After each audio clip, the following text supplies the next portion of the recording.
Ladies and gentlemen, boys and girls, and those of you who don't conform to society's constructs, welcome to Stand Up on the Stour! Please put your hands together for your host for the evening. He's fat, he's hairy, and he's pretty damn sexy. It's Niall Lambert! How we doing, Compere? We all right? Wow, that was very lackluster. How we doing, Compere? Are we all right? So we're ready for some comedy then, aren't we? Yeah. How are we all doing? Are we all right? Yes. Yes, Daniel. Thanks, Joe. Thanks, Joe. It's great to be back. It's great to have you all here with us tonight. We've got 12 amazing acts for you tonight. Some UKC stand-up legends. Who we don't give a shit about. And we've got 3 acts who you've never ever seen before. Hell yeah. Pumped Canterbury. But before I bring on any acts, I'm going to talk about myself, because obviously, why not? My name's Daniel. I am your host for this evening. Now, I've just got back to Canterbury this afternoon. I've been in London for a couple of days, and I've noticed I had to go on the tubes quite a lot, apart from Monday when they had a fucking strike, the overpaid wankers. Down with TFL. No. Yes, so I had to go on the tubes a lot, and there's a couple of things that I realised about the tubes, when you're on the tubes. Now, if you're unfortunate enough not to get a seat, you have to stand. Now, there's 3 correct ways of standing on a tube. The first one is you spread your legs apart like this, and you stand not facing the way of travel. So you sort of get your balance. Perfect, that's the first way to do it. Second way, I like to call the Michael Jackson. So you kind of like lean in like that, and you hold up like that. Now you do this against the travel, keeps you like nice and steady in place. And the third way to stand is not to be a slow wank and get a seat. Great start, Canterbury, great start. Great start. I also find that the tube journey can really boring. So I was thinking, how could the tube journey be a little bit more exciting for everyone? It was an obvious thing to me. It was when they tell you which side the door's going to open, it should be a song. It should be a song, and that way, you know, people are enjoying their time on the tube. So I had a couple of examples. So the first one is Pass the Doochie by Musical Youth. So, doors open on the left-hand side. The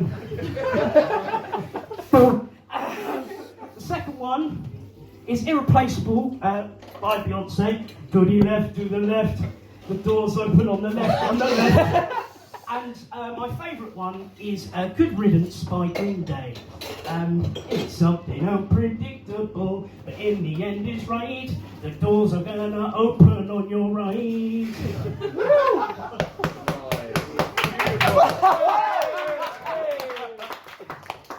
So that's how we make tube journeys more exciting, more enjoyable. But it's nice to be back in Canterbury, because there's a couple of things that London doesn't have that Canterbury does. First of all, that's you lot, so give it up for you lot! Yeah! Woo! Yeah! You really want to be here. The other thing that London doesn't have is the Mooring Cafe bar. Hey! It doesn't have these lovely fellas behind the bar. We have Tom, we have Lou. Hey! Give it up for our bar staff tonight. So yes, if you haven't heard already, it's 2 for 15 on cocktails, 3 for 10 on house beers, and how many bottles of wine have we sold so far? 0. 0. So please, how many have you got left? Lots. 10, 12, yeah, we've got plenty. So I want them all gone. I want you shit-faced, Canterbury, because the more you drink, the more you will enjoy me and the rest of the acts. And if you're not going to do it for that, at least do it for the Mooring Cafe bar. Because I don't know if you've heard, but their window got smashed in the other night. Oh. So, I don't give a shit. I don't give a shit. And so, yeah, your money will hopefully buy a new window for them.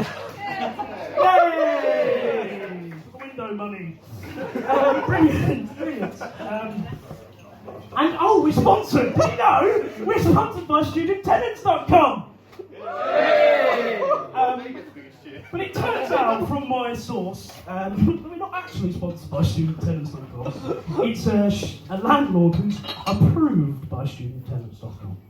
So the code to get 10% off your house, I'm sorry, it's not going to work. But, hopefully we've got a man. Yet. It won't work yet. So the plan is we'll get a code for you guys, and you get 10% off your entire house. The entire house. Brilliant. Do you reckon you could get us a house to give away, Paul? We can lotto a house off of the mooring. Brilliant. So something else about myself. I am partially deaf, so I do wear hearing aids. Now, after a long day, I take them out because they hurt my ears after a while.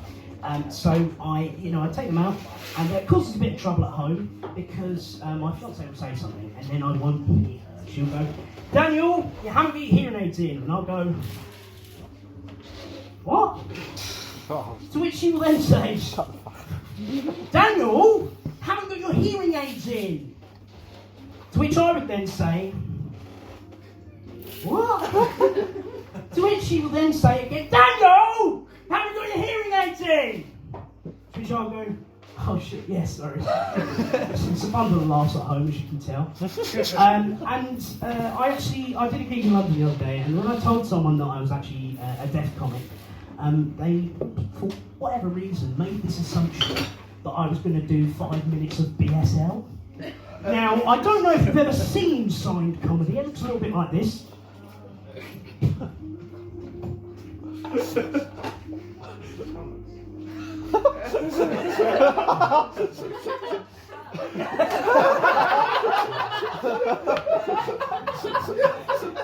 So that's why BSL comedy hasn't gone anywhere yet. It's in the process, still trying my hardest. But in case you didn't understand any of that, that was, "Hello, my name is Daniel. Why did the chicken cross the road? Get to the other side." Laughter. So that's why BSL comedy hasn't kicked off yet. What else can I tell you about me? I'm a straight white man. Come on, boo me, Canterbury, I know you want to. Come on. Well, hang on a minute, you just booed a deaf guy. who holds the higher moral ground now, Canterbury? You cunts booing a deaf man?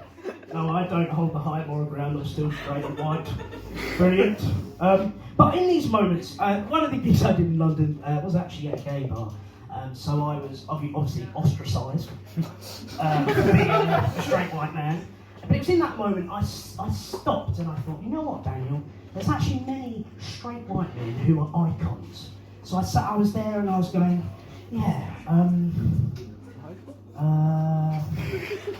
oh! No, he's a nonce. No, he's fucking our country. He's friends with Prince Andrew. So straight white men. Brilliant. But speaking of icons, are you ready for our first act? Yeah! He's a fucking icon, Canterbury! Please give it up for your first act of the evening, the one, the only, Niall Bultitude!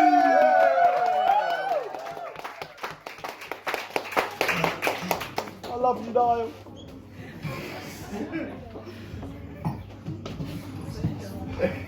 It's the lower one.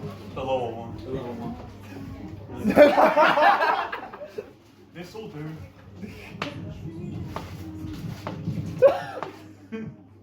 Cheers. Hello. I'm Niall. People often tell me I'm a bit too enthusiastic about things. A bit like this crowd. like recently, I got a new knife. It's a fucking sick knife. It cuts onions. It cuts onions like that. It's comparable to to cutting onions with a really sharp knife. Or cutting through younglings with a lightsaber.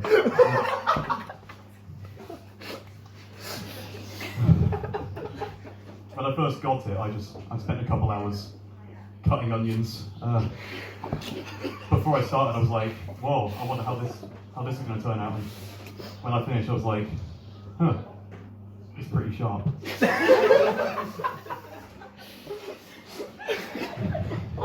So another thing I'm enthusiastic about, a more recent revelation.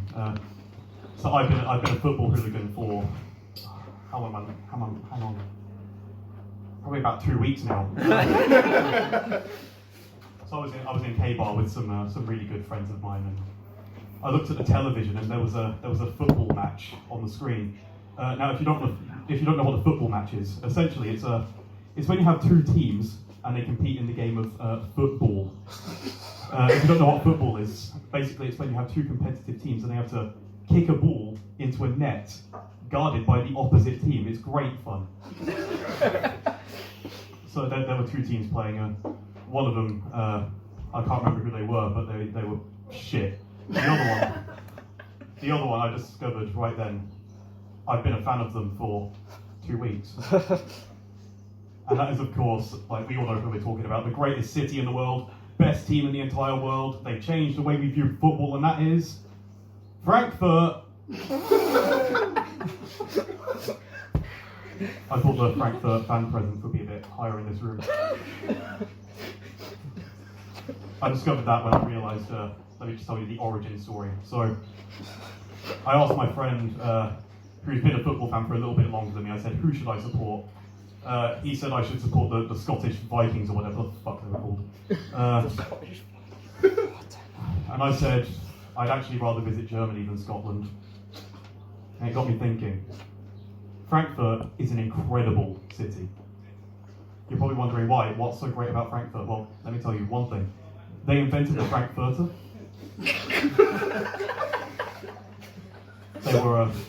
They were actually the first city ever, after like Athens and Jerusalem and probably about 1,000 more. Now, I have a theory about Frankfurt. It might be a bit extreme, and so please don't judge me until you've heard the whole thing, because it does make sense. So, what was that World War II guy again? The villain. The one who had that mustache. The names escape me, but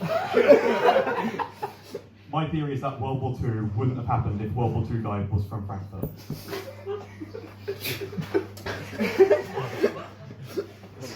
I won't go into too much detail about why, but just to sum it up, nothing bad has ever come from Frankfurt. It's the place where dreams are made, it's the wonderland that inspired Lewis Carroll, it's where love was invented. And it's also home to the greatest football team in the world. Come on everyone. Frankfurt ist sehr gut. Frankfurt ist sehr gut. You all know that chant, yeah?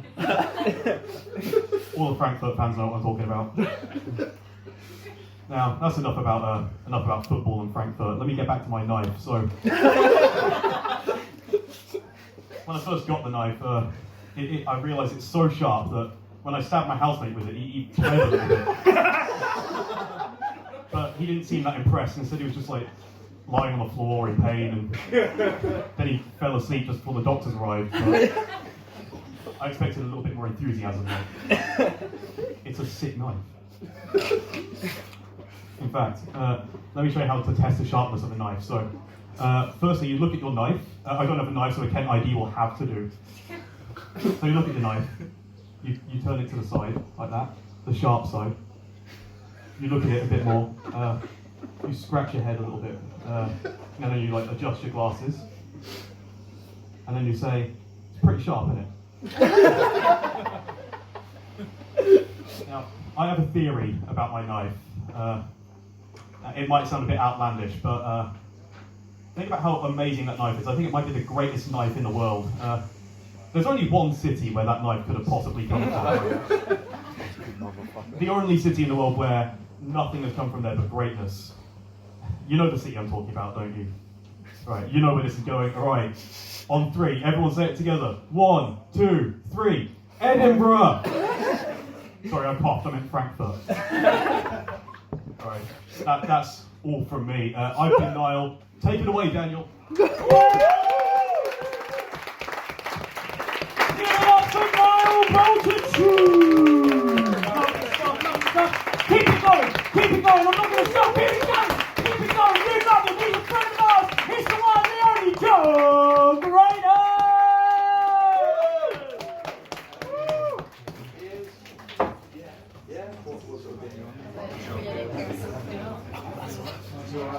Oi, you're at the back. What are you doing? Did you come for comedy?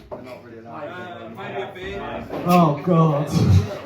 Hello everybody, I'm Graydon. Are we having a good night? Yeah. You can just say no. I won't hold it against you. I'm Graydon, and it's Pride Month, and I'm a member of the LGBTQ community. Anyone else here a member? Woo! Wow. Wow, I'm terrified. No, but it is Pride Month. I'm a proud bisexual. However, I've got complaints. Sorry, mate. Sorry. Wow, talk over the bisexual. Oh, you're gonna pull that card? Tut, tut, tut, tut, tut. Yeah, but I'm a bisexual. However, some people have challenged me on that.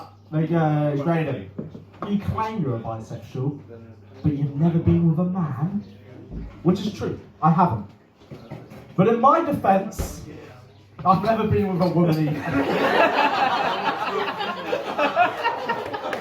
It's an even playing field.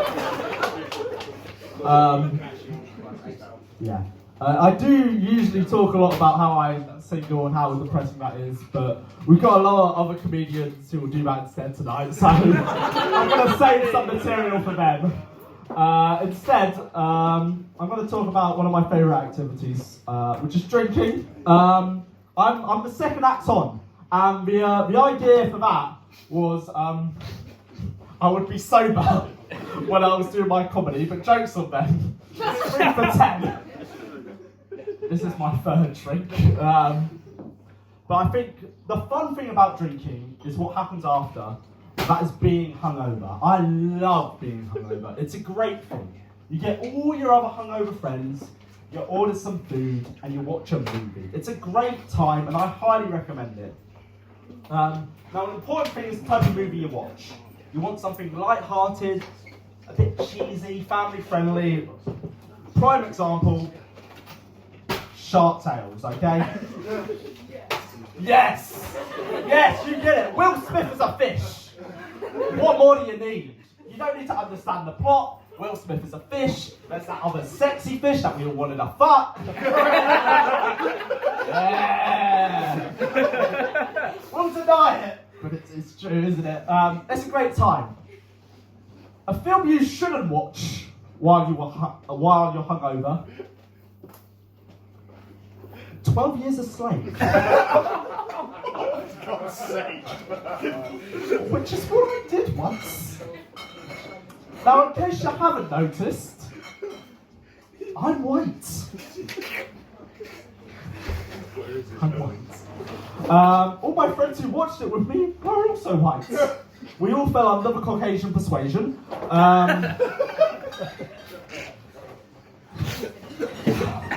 It wasn't as fun as Shark Tales, I'll be honest. It's a good film. I definitely don't recommend watching it hungover. Not a good time, but it's a good film. It's full of incredible acting, and something I want to talk about is the white actors in it. Now, it's a historical piece based on a true story, and for that, there needs to be white actors who are willing to be, playing terrible people, because slavery was a terrible thing. It was awful. And in 12 Years a Slave, it has one of my favourite actors in it, which is Paul Dano. And let me tell you guys, he plays a really good racist. Something funny about that. Something funny about 12 Years a Slave. Nothing. A true story.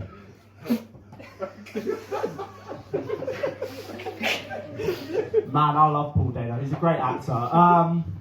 Unfortunately, he gets typecast a lot as being a terrible person. He got this in the recent Batman movie. The villain for the new Batman movie is the Riddler, who is a psychopath, a terrorist basically, and Hollywood went, who else but Dano? A single laugh. That's all it needed. It's not. That's not the answer. Oh, when you're a comedian, all you need is a single laugh. No, you're failing if you're doing that. No. Paul Dano, he's good. He plays an evil bastard, and it's great. Problem with 12 Years a Slave, there's a lot of white actors who play good guys for some reason.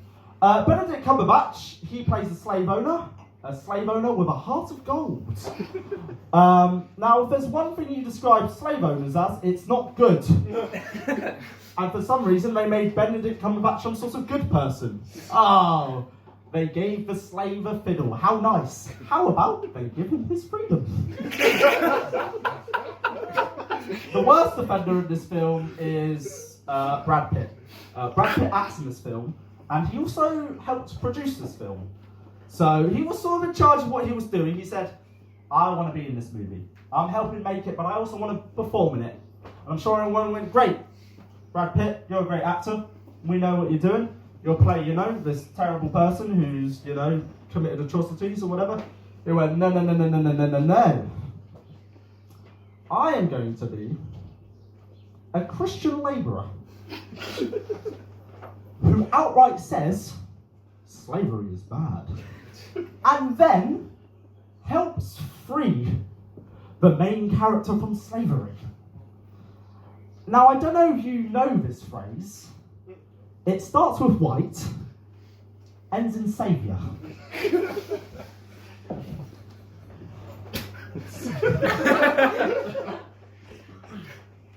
I feel like I should apologise. I feel like I just should, to cover my grounds. I'm not drunk enough is the problem.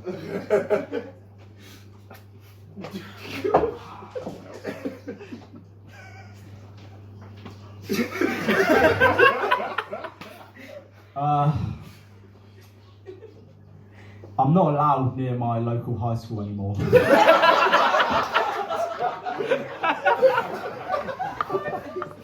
Now that sounds bad, but here's the thing. It's not for the kids' safety, it's for mine, okay?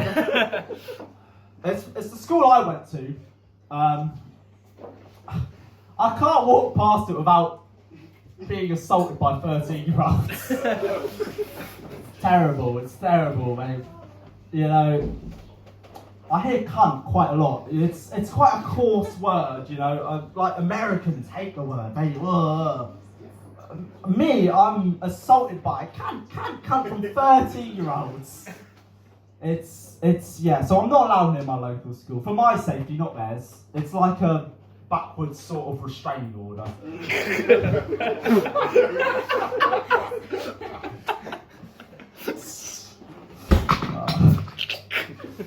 I forgot to fucking set a timer. I don't know how long I've been on for.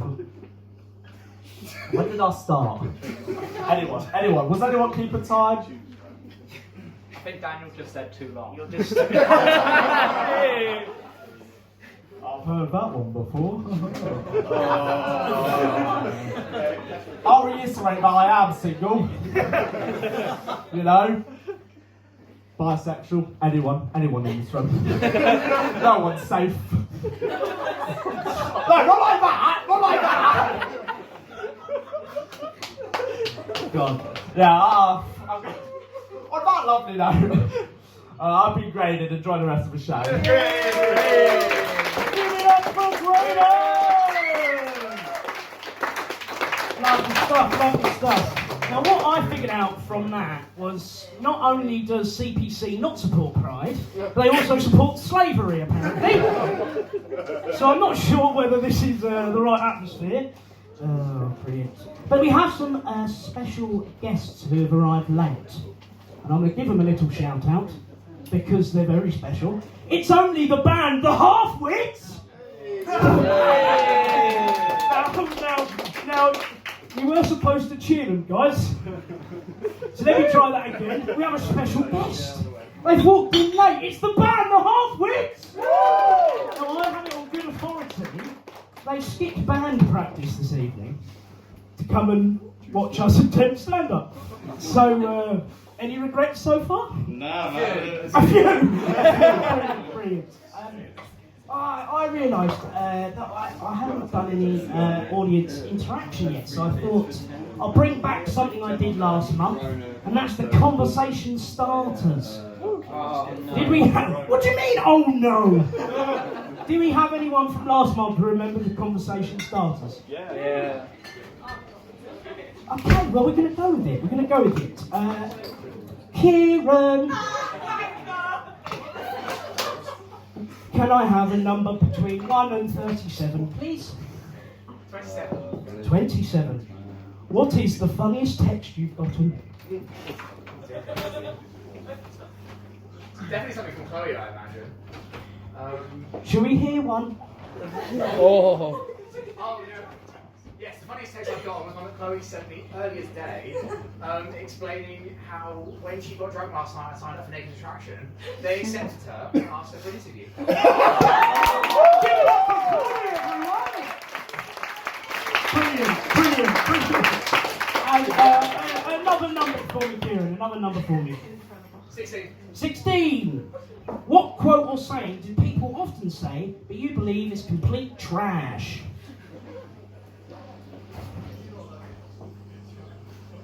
That's a really good one. Great conversation.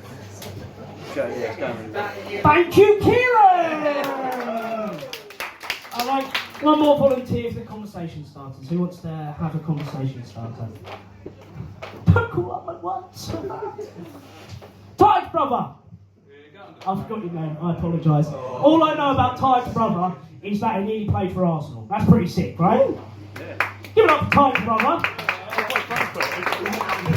Right, Tyke's brother. I have a number. Sorry, what is your name, Tyke's brother? Sorry? Devon. I have a number between 1 and 37. 14. What is something that hasn't happened yet but would certainly break the internet? Well, I'm excited now because he gave a little giggle. I don't know. No clue, mate. Let's have another number. 1 and I'm 37. the worst person for this. Well, that's why I want to do it even more now. I'll have another number, please. 2. 2. Solid. What is the funniest joke that you know?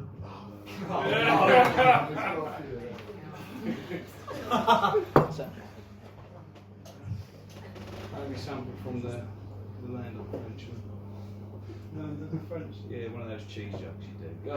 Yeah, one of the cheese jokes. Love the cheese material. Let's do it. Go on, give us a cheese joke. Camembert, really? Hey! And one more, go on, one more. Oh, come on. One more. It's taking a piss now. That's my job. 7. Who would run our country better than Boris Johnson? Who is?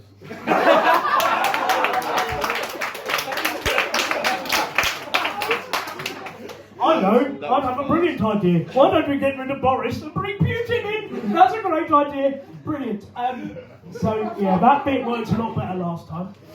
So, I think that's probably the only time you'll hear it tonight. But we have a very, very special guest for you next. This is their first time here, stand up on the Stour. He's an absolute legend, so please make him feel very welcome. Give it up for the one, the only Paul Stour! Blaniel, thanks everyone for that very warm welcome, but it's okay. I know what you're thinking. This is a student comedy night. Just how fucking long was your gap year? And it's daunting. I'm a non-academic. It's daunting speaking to you guys, and it's tough finding your way up on campus as well, as I've had to do, find my way around. But I've learnt stuff this week. I've learnt that there's quite a bit of competition between Christchurch University and UKC, fair to say. I was asking directions to a group of lads up on campus, and I said, is Christchurch University part of UKC? And after I got out of casualty, it was like asking someone in Glasgow if England was part of Scotland. It was a baptism of fire. The other thing I've learnt is I pulled up on campus and I assumed all your buildings were named after animals, but I learnt that's not how you spell wolf. That one's it. But very grateful to be here tonight. And what I'm going to do is, as I'm so grateful, this is a real treat, I'm going to give someone a chance to win £5. And all you've got to do is guess my actual age. So you look like you've got a friendly face. Well, we'll get the £5 out. No one that knows me can guess. But you can, there we go, there's £5. So I'm assuming that will buy quite a lot of stuff, yeah, behind the bar. So there it is. You can ask advice if you want to, by all means shout out, but you only get one guess. My heart told me 57. Get out. Somebody else can have a guess. 39. Right, there we go. Usually the front row gets picked on. 35. 35. Fucking hell, how can you get those two guesses? I've got a bad side. That's a really shit side. The correct answer is 49. So I can tell my wife that my fee for this evening wasn't minus £5. So that's really good. But obviously things are deteriorating, and just to let you know, my birthday it's a month, so I'm very, very nearly 50. So things are deteriorating, eyesight and hearing. But I think generally I'm all right with it. I don't know how Tom Cruise flies all those planes at his age. I have trouble with the McDonald's drive-in, frankly. But the worst thing is knobheads like my dad's brother Gary, who want to come up to me all the time and remind me of my mortality by saying things like, "Oh, you're over halfway there now then." Fuck off! He turns 70 later on in the year. I wouldn't dream of going to his birthday and going, "You're really dead now then?" What would you do? What I have noticed is, as I hit the big 50, there's a lot of life coaching advice in the media. And I was listening to a radio phone-in the other day, and one of these dopey phone-ins, but the woman was talking about, she said, the thing is, sex is better in your 50s and 60s. I've got to hear this, we'll turn this up. She said you will be more comfortable with your body, and you will learn to appreciate the curves and folds and creases of your partner. I'm telling you, that is absolute bollocks. The only reason my wife allows sex now is because her eyesight is failing slightly faster than mine.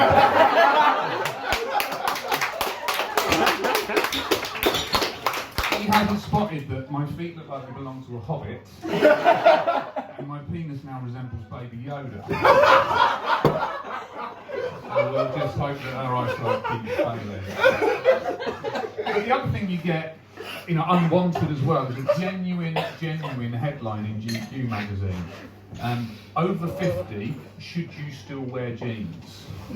It's quite offensive, but even leaving this evening to rub it in, my wife went, "Actually, sometimes you look a bit like you're wearing jeggings." For fuck's sake. Not only is that a woman's item of clothing, usually, but it's probably not the most flattering of item of clothing that my wife owns. I mean, she's got a nice figure. I don't know how she goes in the shop and tries them on and buys them. Because, what is it like? It's a nice colour, I like the colour. The bum looks nice in it. You can see my entire vagina.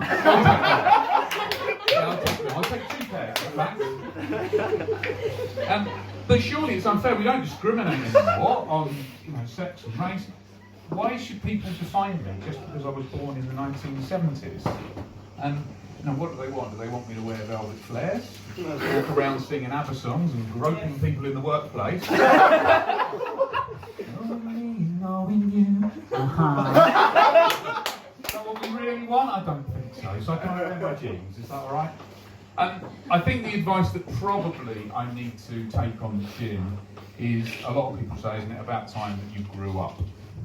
I have responsibilities. A lot of people my age are quite senior doctors and lawyers. If you pass me a legal document now, I will probably draw a knob on it. But I think I've probably got to take that on the chin a little bit. And what was I going to say then?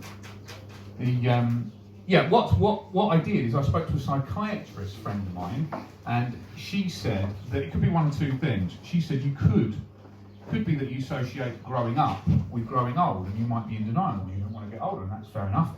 She also said that a lot of people that grew up in the 70s and 80s, who had such a carefree childhood, were hanging on to that.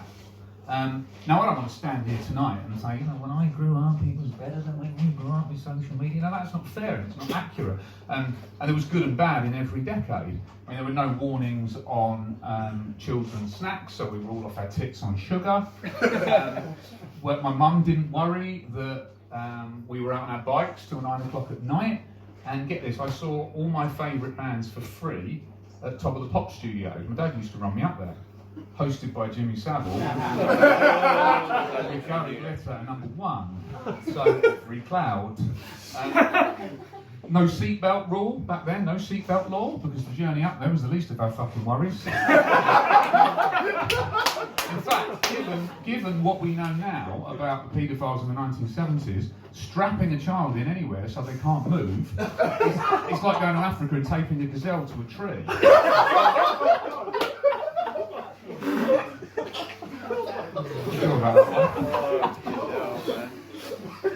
If you ask my wife, she will if you ask my wife, she will say that it's not ideal having someone who can't grow up at home. It's like having an extra child. I lose things. I give the children the wrong food. I don't know anything works. I'm certainly not allowed to work out a new dishwasher that costs more than my first car. Apparently, if you don't load it properly, it doesn't wash the dishes. So what I like to do is press start before she's inspected my loading technique, and she can't cope for the next hour. She stomps and paces around the kitchen like she's waiting for the results of her STI test. In fact, what she says when she opens the door, I've heard at the STI clinic as well. You shouldn't stick that in there. That doesn't go on the bottom. You put that in the wrong way up, it's going to have brown stains on it. The food will be served in a minute.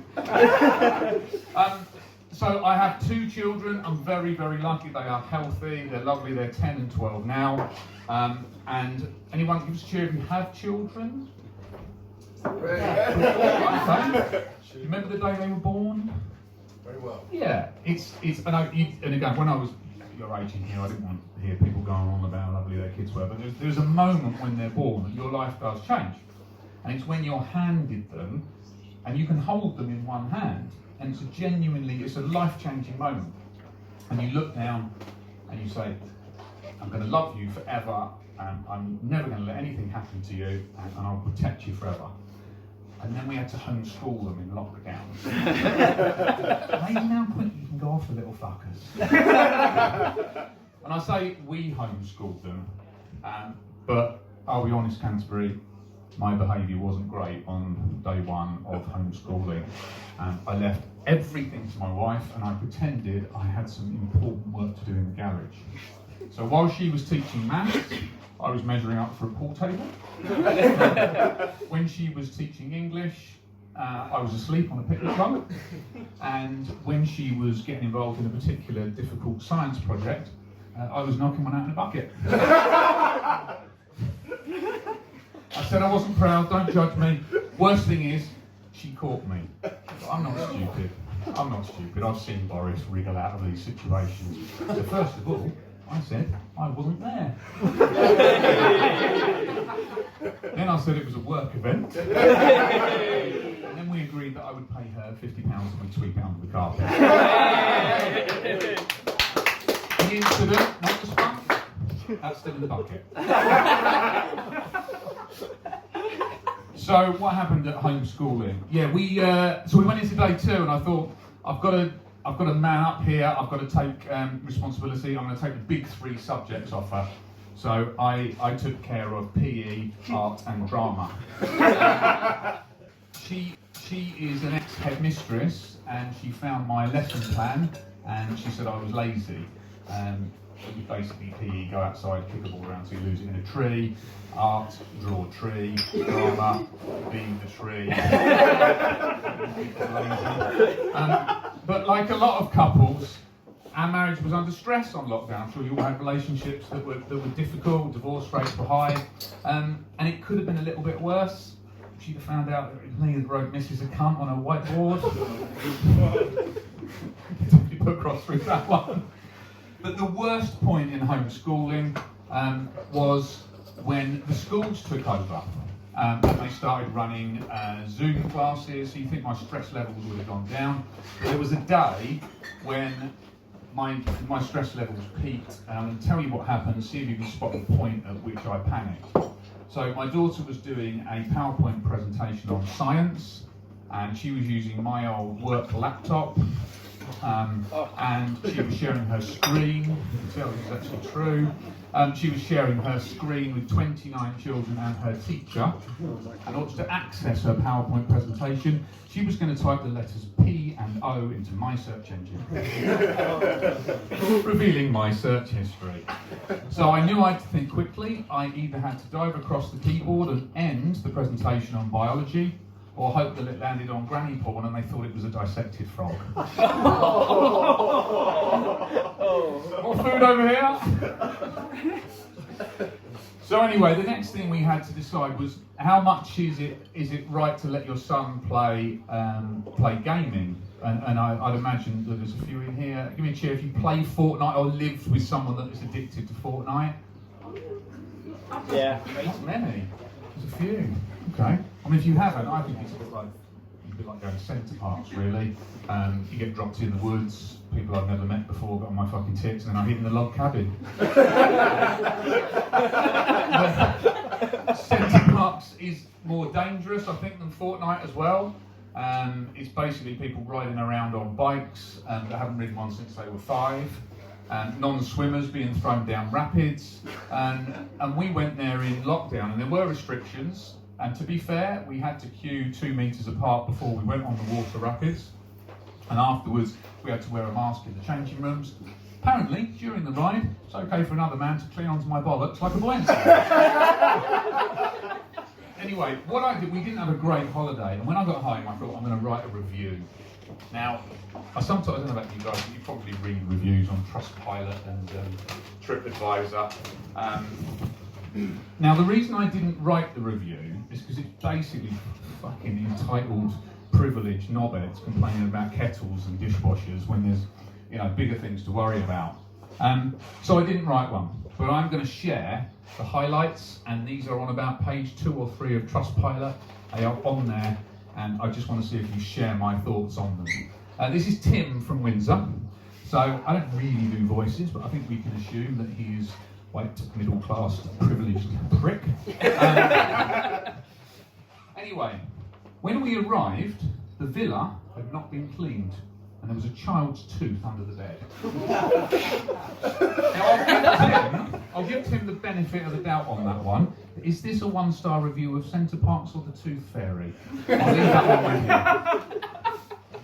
Next one, I'm not a dog owner. Some of you might be, some of you might have dogs at home. If I was complaining about Centre Park's provision of stuff for dogs, I might talk about the walks, I might talk about the bins where you put the poo bags, but this one baffled me. Centre Parks is advertised as being dog friendly. The only place they were accepted was Starbucks, which isn't even a restaurant. Who the fuck who's seen dogs in restaurants? It's absolutely ridiculous. But I did love the idea of these privileged Alsatians in Starbucks while their families were out for dinner. Marmaduke, it's such a bind. I love Zzz's. Decaf, please. Do you want to take away or drink in? Drink in, we are allowed in here. Would you like milk with that? I'm not a fucking cat. Do you want a stick to stir it with? You wouldn't throw it for me, would you? So anyway, Tim's not taking his dogs to CZ's. But the last one here, this is just amazing. The villa did not even have a log burner, despite the fact that we had brought logs.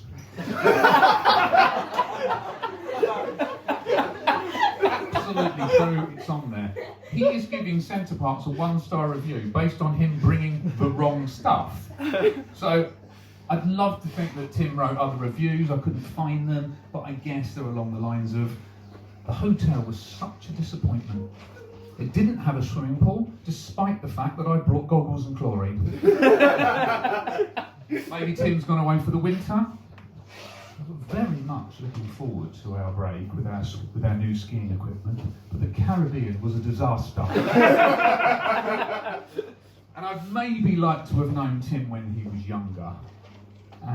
My evening out at Club Chemistry was such a letdown, despite the fact that I'd left home wearing a condom.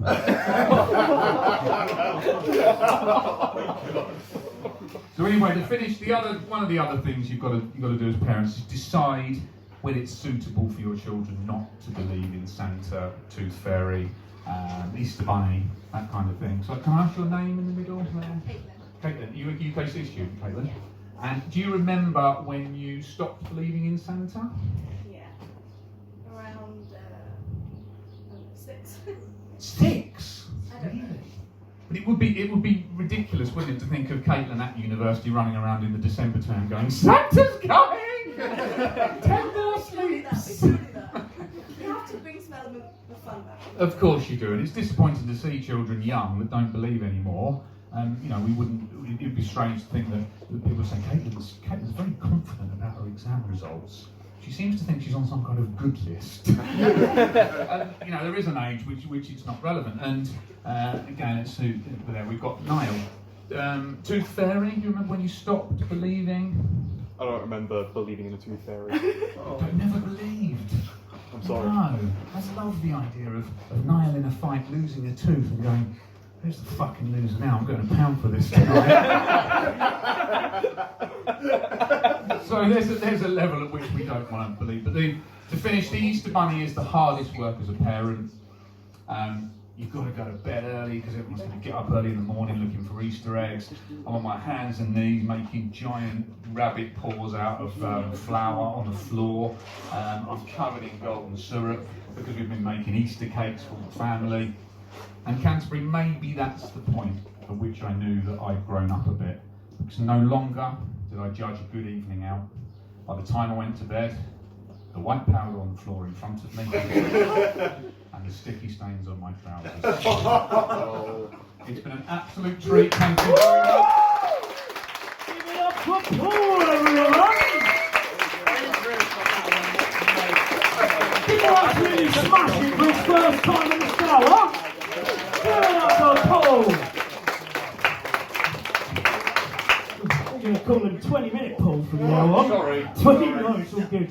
So our next act has sent me a fucking essay to read out beforehand. So please just listen as I read out this fucking... yeah. Right, listen, stand up on the Stour. For those of you at our last stand-up gig, you will remember that a death occurred on this very stage. And clearly no one gave a shit. An obituary was written in the local paper, and out of respect, I'm going to read that to you tonight. PowerPoint Tommy was a man who lived up to their name. A Tommy who does PowerPoints. They saved relationships with maths, and they ranted to us about Pokemon. But then, they fell. After trying to explain the concept of gossiping to us, alas, the PowerPoint went wrong. The computer crashed. PPT was dead.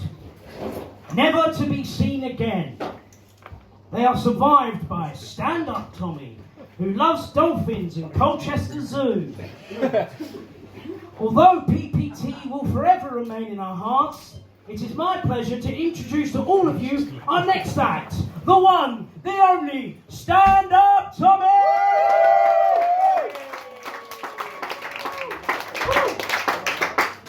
Hello, Stand Up on the Stour. I am Stand Up Tommy, and I'm actually a Gemini.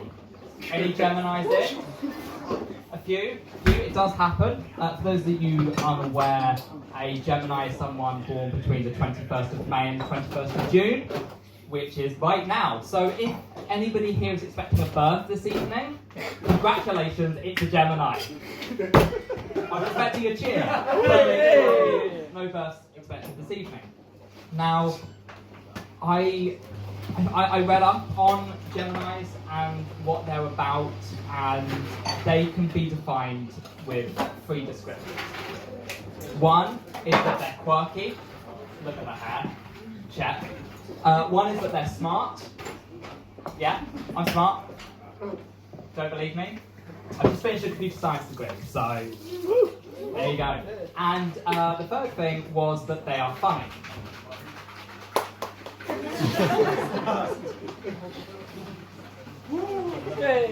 I'm gonna pause until I get a cheer. There we go.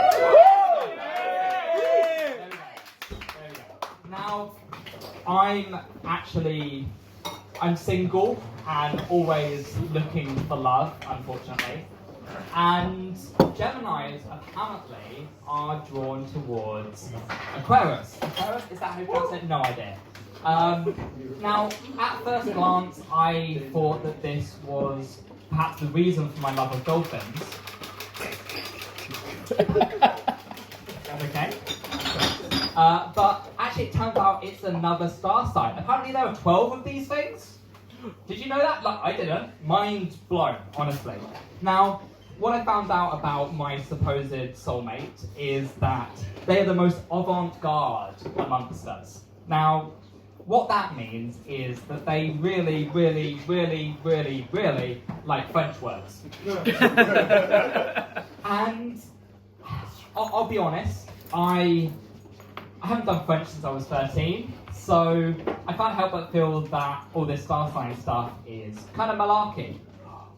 Malarkey. That's a word we don't hear enough nowadays. Malarkey. It's slang for nonsense. Can we maybe bring that out? I want every single one of you to go out and try and use that in the next week. Just refer to something as malarkey. We can bring it back. Now, as I say, this star sign stuff, it kind of seems a bit like malarkey, and my twin, the one who died on this stage, they believed in star signs, and a fat lot of good it did them, to be honest. And I don't really know, really. Like, I'm here, I've got my clicker, I can click things. It's not really the same without them. I don't really know kind of what to do.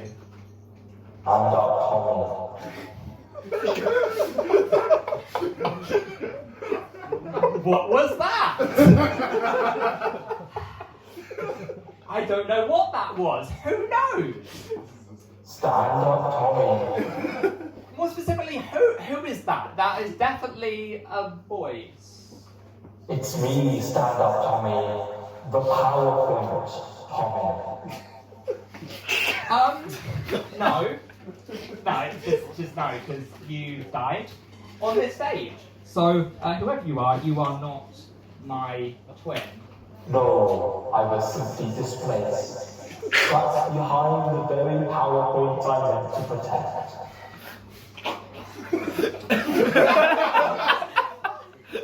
Hello, Stand Up Tommy, and oh my god, is that Stand Up on the Stour? You mean to tell me I've been trapped in here for a month? Wait, you guys don't know who I am. It's me, the one, the only, it's PPT. I don't really know what to say, to be honest.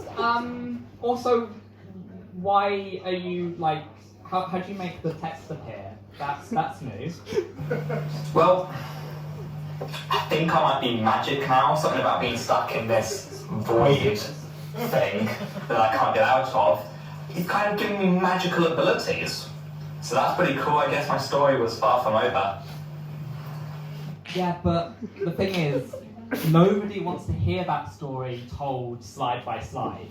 A cynical one-liner from you. Who would have expected that? Well, at least I don't require 36 inches in an Office 365 subscription. No, you just rave about what was it? Dolphins? Dolphins? Are you kidding me? Dolphins? You call that comedy? Dolphins are important, okay? They're important. People want to hear about them. Tommy, stop. Just stop. This is absurd. I'm asking you to let me out of this prison I'm in. Not to take shots at each other over who the better comedian is. Quite frankly, that's not what the audience wants. Like, you would know. I'm sorry, what the audience wants, I don't think you'll really have anything to say about that, Mr. Stand-Up Mathematician. You never got it. You never got it. You never understood it. It's relatable maths that helps people. As opposed to using pictures of animals to elicit a laugh from an audience that honestly just wants you to get off stage. Nah. I'm too good for this. Soon, the name it'll be written in lights on the stage in London. Yeah, you are right. You are right on that one. It just won't be for you.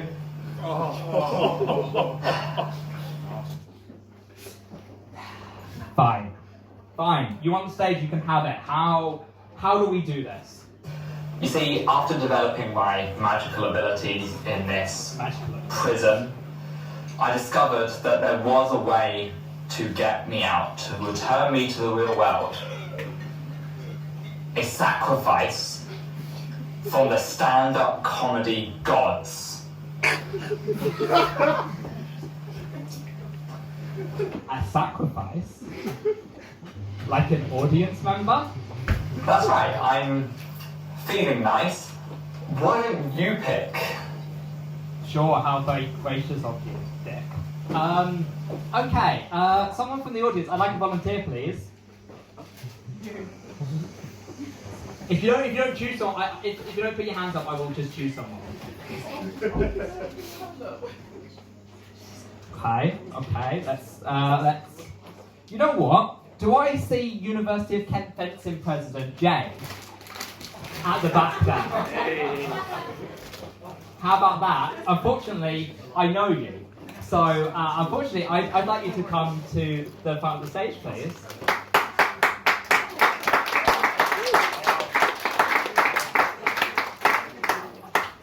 Alright. So, I didn't mean to call you out like that, just I know who you are, so... Jay. Josh. I definitely know people's names, it's fine, I'm paying attention. So, what we're going to do is... We're going to do a bit of... Sorry, I'm just looking at your shoes. You thought that was a good idea? That wasn't me. Anyway, we're going to do a bit of an arcane ritual this evening to bring back PPT. So, I'd like you to repeat after me, if you don't mind. Dear the stand-up comedy gods. Dear the stand-up comedy gods. Please. Please. Grant our wish. Grant our wish. To bring back PPT. To bring back PPT. We know you're probably busy. We know you're probably busy. With some of those big shot comedians. With some of those big shot comedians. But this PowerPointer. Just wants to make people laugh. Just wants to make people laugh. Thank you. You can go sit down. As a collective, please repeat after me. Bring back PPT. Bring back PPT. Bring back. Come on, keep going.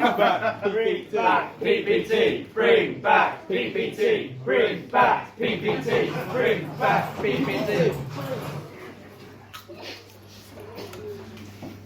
Hello, stand up on the style. I'm PPT! Yay! very good to be back. You see, I'm the chosen one of PowerPoint. It took me a long time to realise that, but that is me. I'm here to save stand-up comedy from cynical one-liners and loose anecdotes with PowerPoint.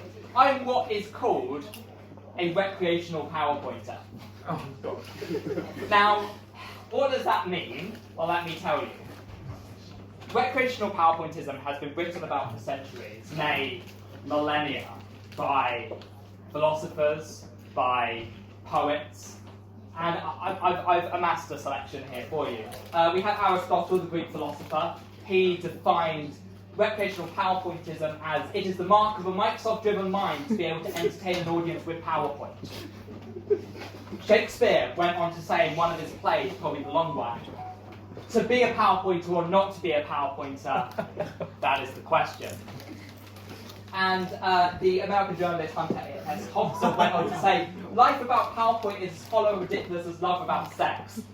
I'll be honest, some of those concepts are a bit foreign to me.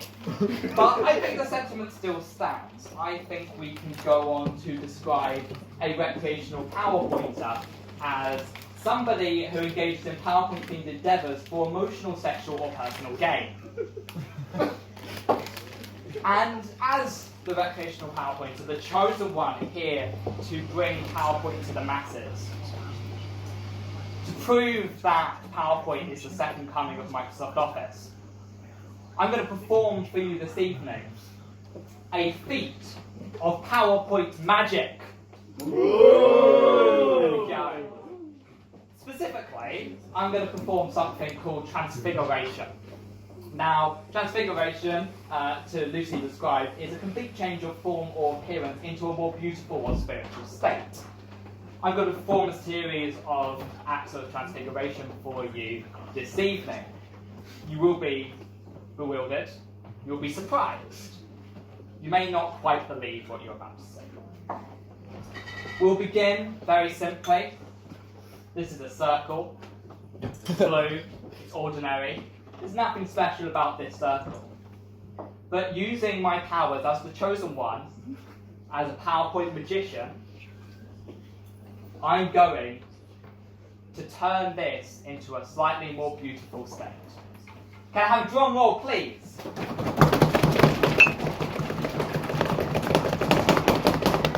There we go, it's an orange triangle, everyone! There we go. But we can take it one step further. If we attempt to transfigure it yet again, we might be able to make something truly great. Drum roll.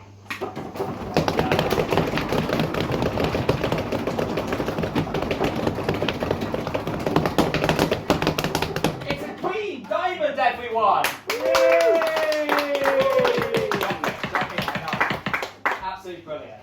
But I sense I can take this one step further. This is something that has never been attempted on stage before by PowerPoint magicians. They do exist. I'm going to attempt to not only turn this into something truly beautiful, I'm going to attempt to duplicate it. We're going to take one shape, we're going to turn it into two more beautiful states. The loudest drum roll, if you would.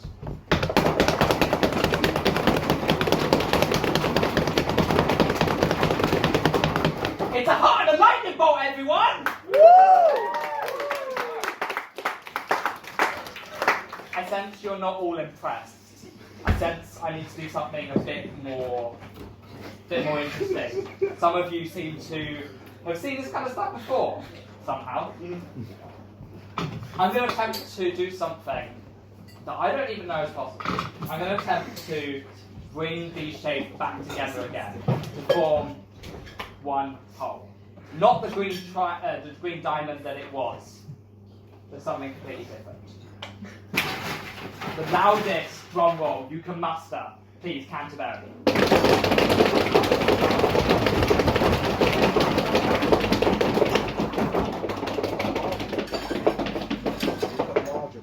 It's a broken heart representing triumph of pain and love life. Oh.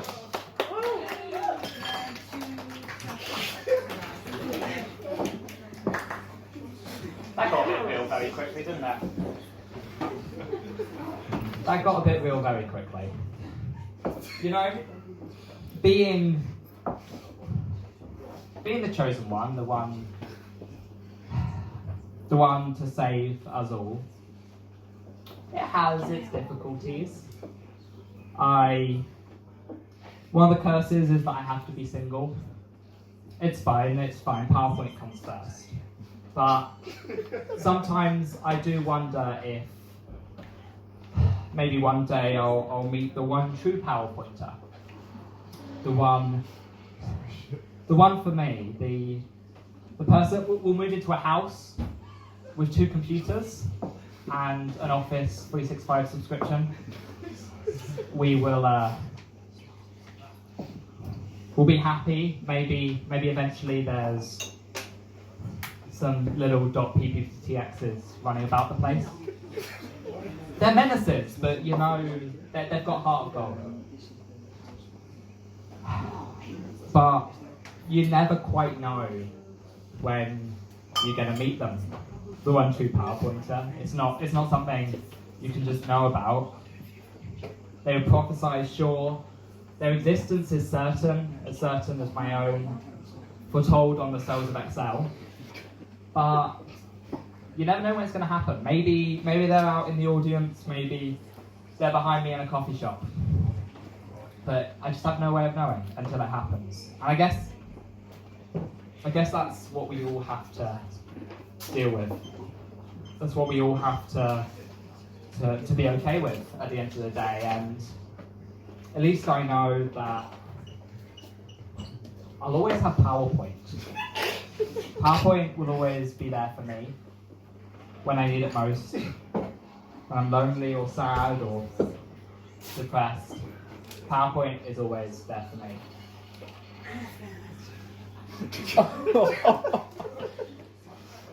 It's typical. Just like a real relationship. Like every relationship, every dynamic I have with women, whenever I'm messaging someone I might be interested in, it goes like this. They just stop responding. Thank you, Canterbury, you've been fantastic. I've been PPT. Give it up for PowerPoint, Tommy! Now, I'm not quite sure how to follow that. So I'm just going to bring on your next act. So please, stamp your feet, Canterbury! Clap your hands for me, Canterbury! Make up some noise for the one and only Roy Clarke!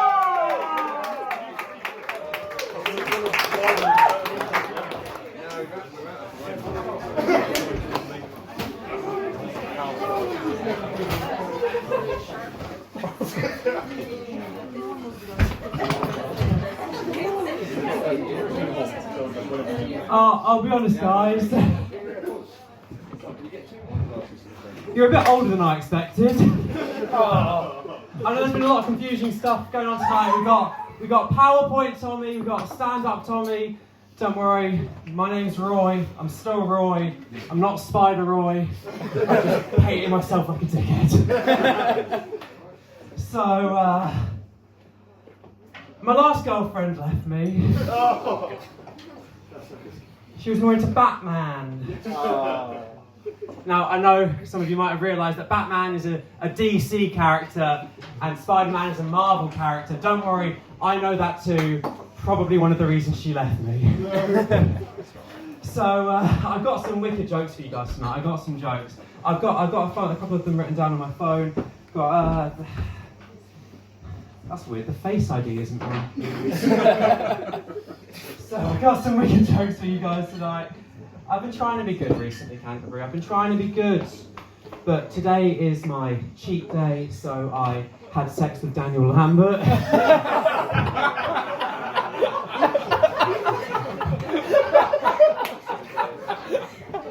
Got the new season of Stranger Things out. You know Stranger Things, yeah? Well, we've actually got someone from Stranger Things in the room tonight. See, Ollie here, he actually looks like 11. No, sorry, he looks 11. So, I got some wicked jokes for you guys tonight. I actually used to be in a band. We were a Red Hot Chili Peppers cover band. We were called Lemon and Herb. We had a bit of the drum player who was a bit of a nuisance. He kept getting taught in traps. He was a snare drummer.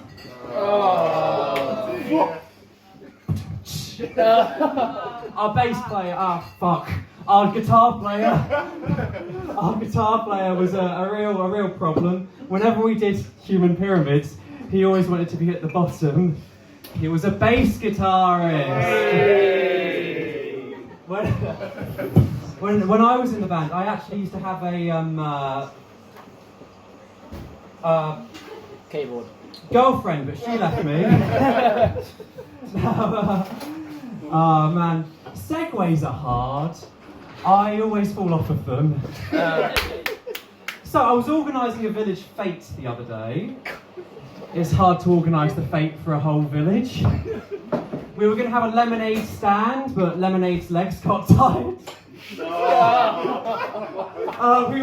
going to have a fortune teller, but they had to cancel due to unforeseen circumstances. See, I told that joke to my mum the other day, and she said she had a better version. She said, "Right away, you should tell the..." She's Latvian for context.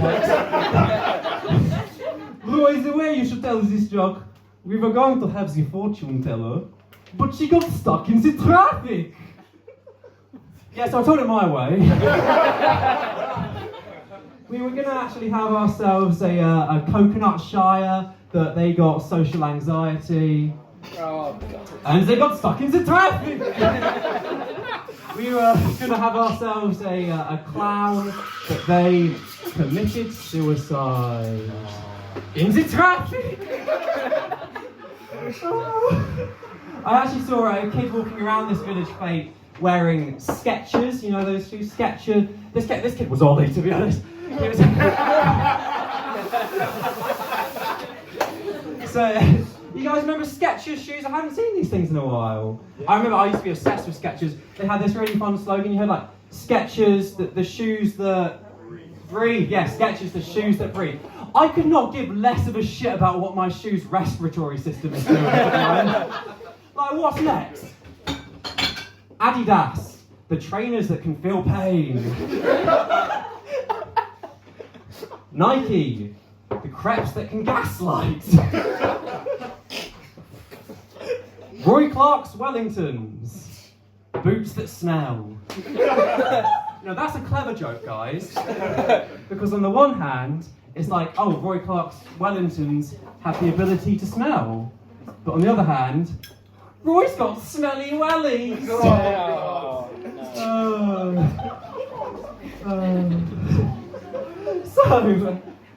I'm going to leave you guys with one of my dad's jokes. My dad told this joke to me, and I'm going to leave it with you guys because it had to be shared. He said, Roy, you know it's the LGBTQ plus month at the moment. Do you know why they have the LGBTQ plus month in June? I said, do you mean Pride Month, Dad? He said, for the fucking joke, it's LGBTQ plus month. Do you know why they have it in June? I said, no, why do they have the LGBTQ plus month in June? Because Pride comes before the fall. Oh. That's been my dad's joke. I've been Roy Clarke. Have a wonderful night. Give it up for Roy! Come on! We've now come to that unfortunate time where we only have one act left of the first half. We've come to that unfortunate part of the first half where we've only got one act left. There we go. So I'm not going to waste any time. I'm just going to bring him on. He's the one, the only. It's Blaniel!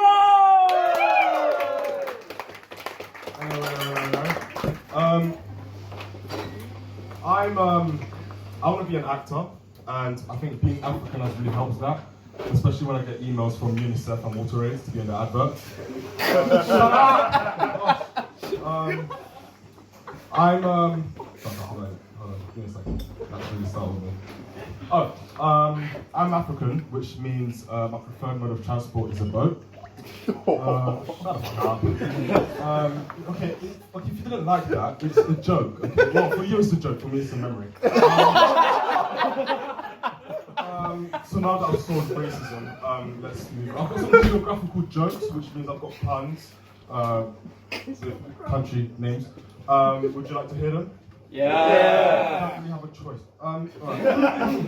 Let's go. Uruguay. You're a girl. There's more. North Korea. South Korea. Okay, I'm gonna say that again. I haven't reached the punchline. Alright. North Korea. South Korea. Part-time Korea. Full-time Korea. Norway. That's just how Scottish people say no way. China. Another ceramic joke. Brazil. I mean, where else would you get your bras? No? Okay. Czech Republicans. And check the Democrats. Oh, this is a howler, this one. Nicaragua. Just an excuse for white people to say the N-word. Right, I'm gonna say that again. Nicaragua. Just an excuse for white people to say the N-word. Hey. No. Eureka. That's what Ford Henry says when he gets an idea. Costa Rica. That's what Spanish people say when they get an idea. No? Okay. Barbados. Barbados.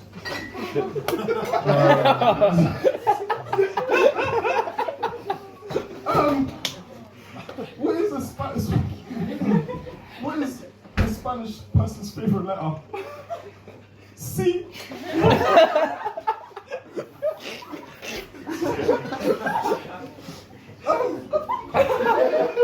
What is one thing a blind Spanish person can't do?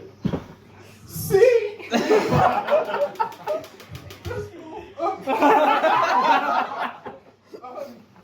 Where would you? Where would you hide a dead Spanish body? See? And how to say yes in Spanish? I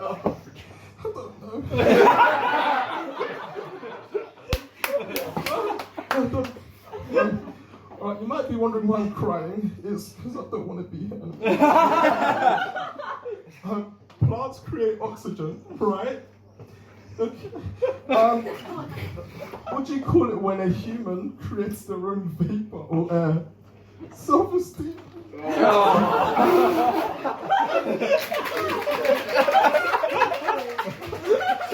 Okay, this is my last joke because I'm not going to be anymore. What did actually no, let me stay off character for a second. What did the lonely person say? What did the lonely person say to himself? Is it just me? I've been tired.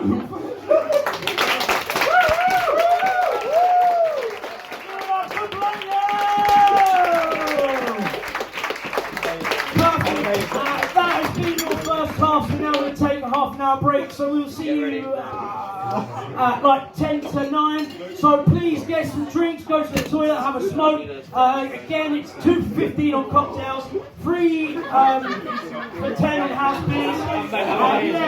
Have a good break. See you in the half an hour.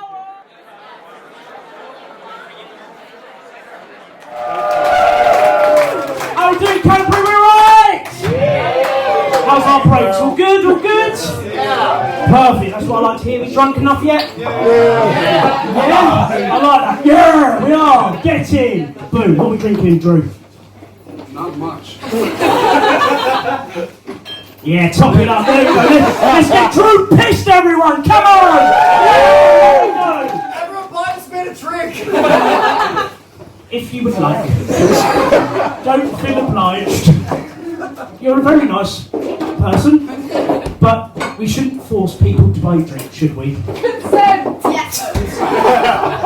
Because that's our number one priority tonight, Canterbury's consent for Drew. So yes, welcome back to the second half.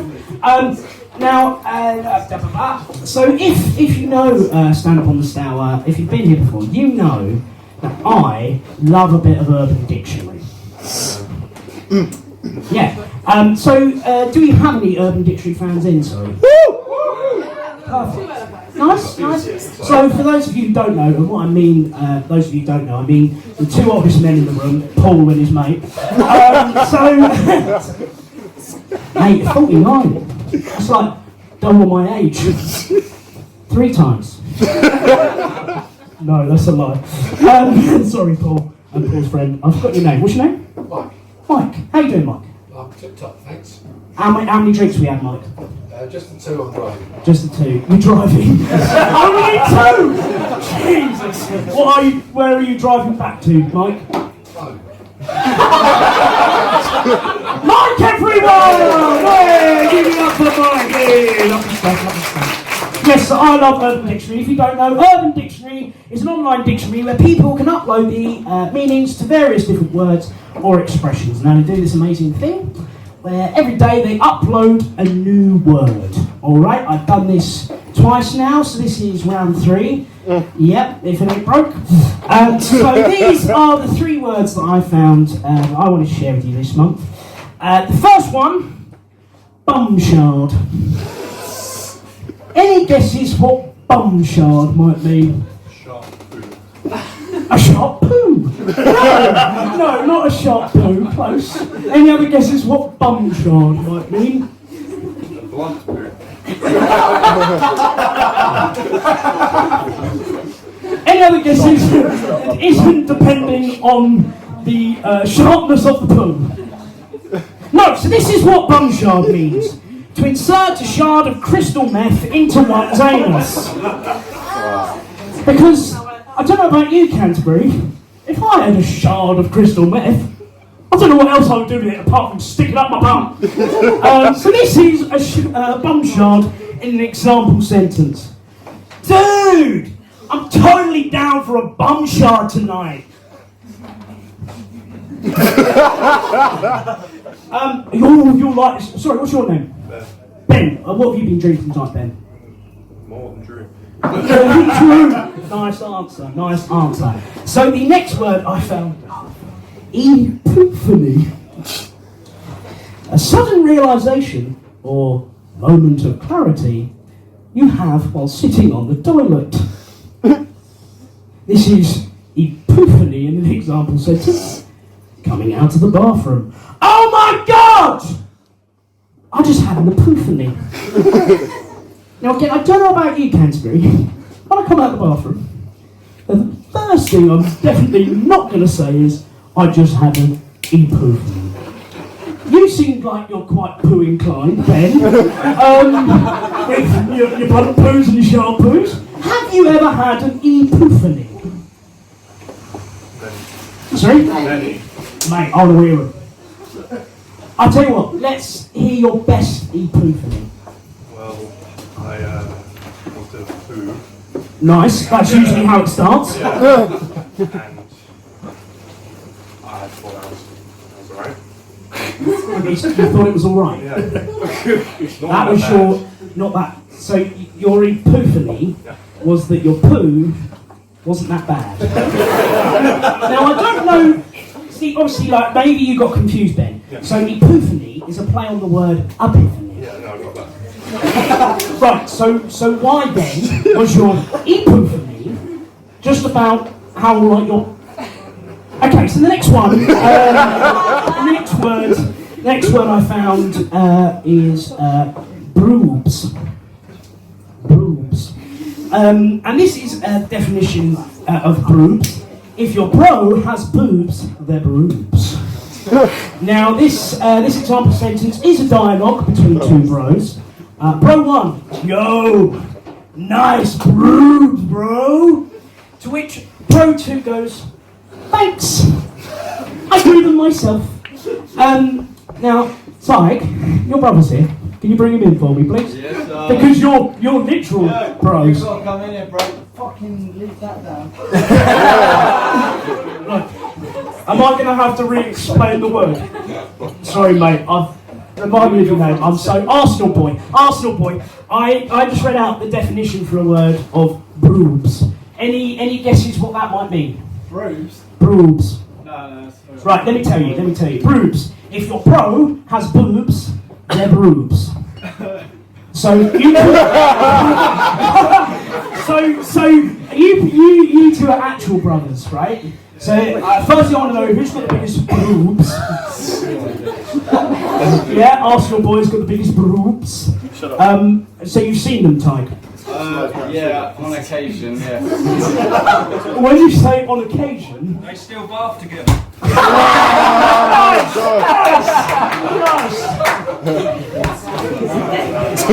Now that is an image we all wanted to have in our heads. Brilliant. So who's got the biggest? Who's got the biggest what? Well, if you really want to make this a competition, Tyke, would you like to talk about your pee-pee? Is that what you're saying?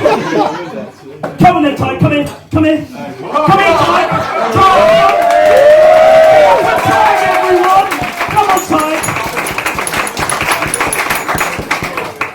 Come this way, So, Tyke is actually part of the band The Half-Wits that have given up their rehearsal time to come and see us tonight. So, Tyke, what's your name?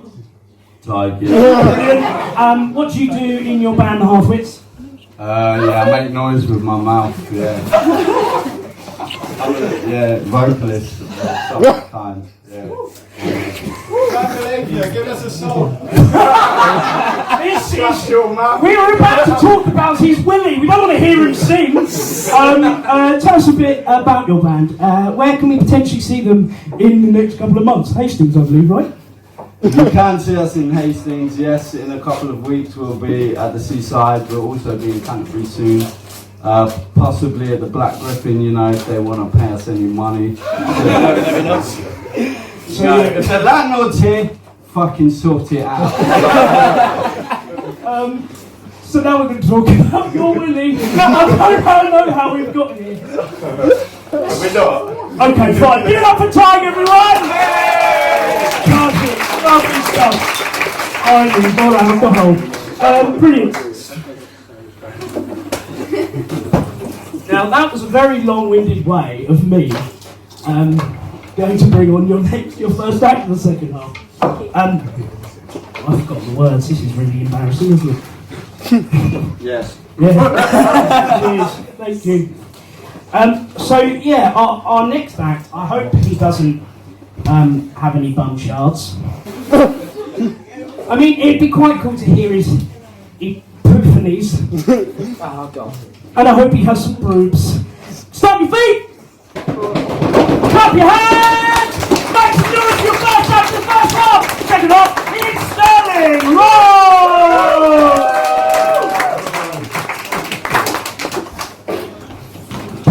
Woo! What?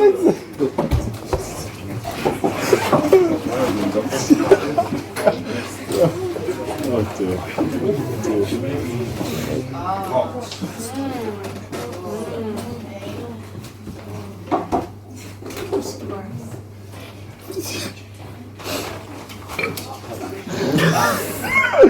Oh god.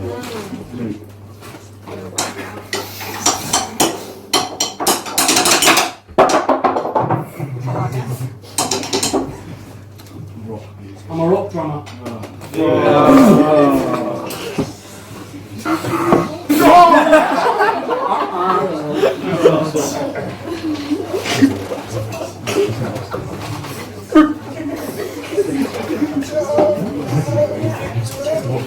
So that's it for props. How are we all doing, Sample Sour? So, I'm Sterling Ross, I live in Herne Bay. I know what you're thinking, comes to uni here, lives in Herne Bay, very adventurous. But I'm going to do something a bit different, right? Because Herne Bay is very underrated, there's a lot of good entertainment in Herne Bay. So I'm going to do something really, really original now. Never been... I'm going to do a PowerPoint. Oh. Where'd I get that from? God. Don't do it. I'm going to. So, We all know the Rolling Stones, right? Yes. Instead of the Rolling Stones, you know who we've got in Herne Bay? Not the Rolling Stones. And when I say not the Rolling Stones, I literally mean not the Rolling Stones. Thank you, Paul. I want to see them, can't get no satisfaction, can't get no tickets. And I try, and I try, and I try. And no, you're too young, okay. We all know the Arctic Monkeys, right? Yeah. You know who we've got instead? The Pacific Monkeys. That one's been described as a sex symbol. That one's been described as a sex symbol, and that symbol is a question mark. Military history student. Looks like Matt Smith had a baby with Bilbo Baggins. Gollum had a shower and had an Oasis Noel Gallagher haircut. Now, do you know who we had at Christmas doing the Christmas lights? Oh no, wait, there's a bit I missed, sorry. Their songs include Brain Fart, Teddy Pricker, I Bet You Look Good on the Toilet Floor. Now, do you know who we had doing our Christmas lights? Sadly not. No one. I'm joking. Instead of 1990s charming, charismatic, good-looking Les Dennis, you know who we had do our Christmas lights? Present day Les Dennis. I will move on to the next slide for David. Now, more on living in Herne Bay, or as we call ourselves, the Herne Babes. But people from Herne Bay call themselves that, not like me and not my mum, okay, guys? Fucking weird the other week calling my mum a babe. So, we live near the sea, and there's a lot of flooding in that area. Me and my mum are walking through. This poor woman, she comes running up to us. She's hysterical, she's in floods of tears.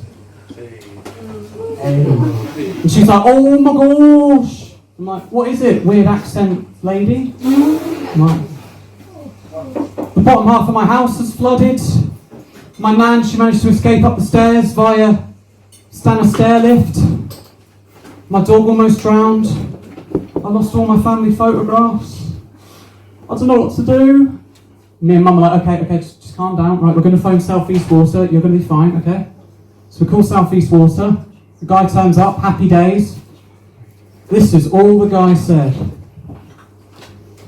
South East Water apologises for any inconvenience this might have caused. And to make matters worse, when Nan was going up the stairs, on her Stour stair lift, like that. Top half of the house catches fire. I know. I'm going fucking dark in this sketch. And I'm like, quick, there's a fire, okay.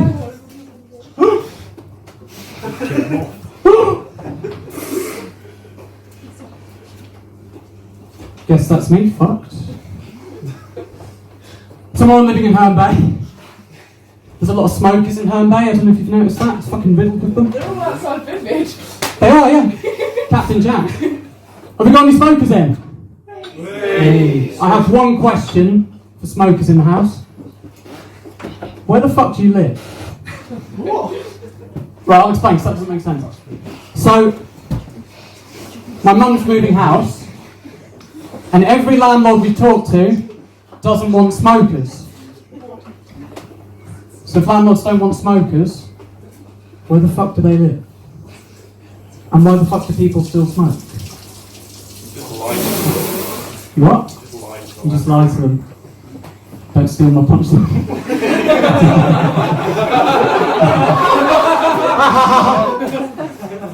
Right, I'll set up a scenario here because that doesn't make any sense. So, let's say I don't smoke, but let's say I'm a smoker, okay?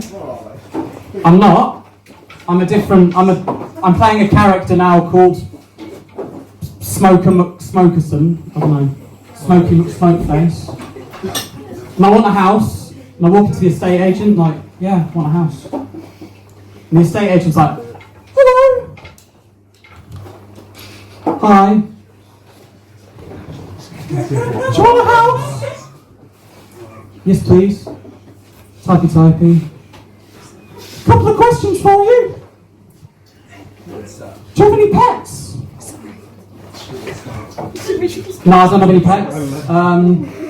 I did have 2 cats. I had Genghis Cat and Luke Sky Whiskers. And I had a chicken called Mccracken. But they died. Very sorry for your loss. It's alright, don't worry. One more question. Do you smoke? Now here's where I can get the house. And I'm like, yeah, I do smoke. I smoke Sterling Jewel. And she's like, Sterling Jewel. Sterling Jewel is the classic. That's the classic, doesn't smoke but wants to look cool in public brand. No offence to any Sterling Jewelers. So you can't get the house, I'm afraid. The landlord won't allow it. And I walk out and I'm like, oh, fucking fiddlesticks. I don't know what smokers say. And then I'm like, right, I'm going to stop smoking. I'm going to get the house, okay?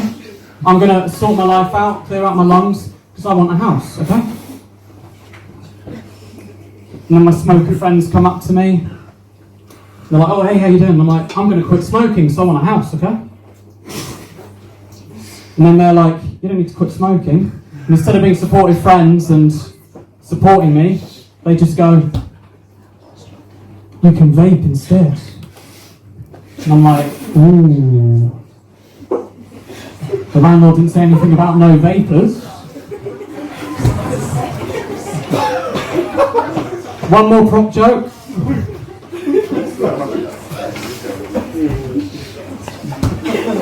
What's your name? Tom. Tom, what's your name? Tom. Okay. What was that?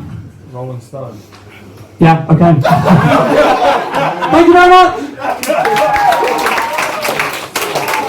Give it up to Sterling Ross! Now, Sterling Ross spoke a lot about landlords in that set, so I just want to remind everyone of our sponsor this evening, studenttenant.com. I don't know if anyone's currently looking for a place. Yes. And you are? Well, apparently, it's studenttenant.com. You can get a flat as a smoker, apparently. It's called a callback. Brilliant. Our next 2 acts for you this evening, guys. Very special guests. And we're very excited to have them. This is probably will be their first time at the Stour. And their last. So, please, stamp your feet! Clap your hands! Welcome all the way from the bar, Ollie Pinto!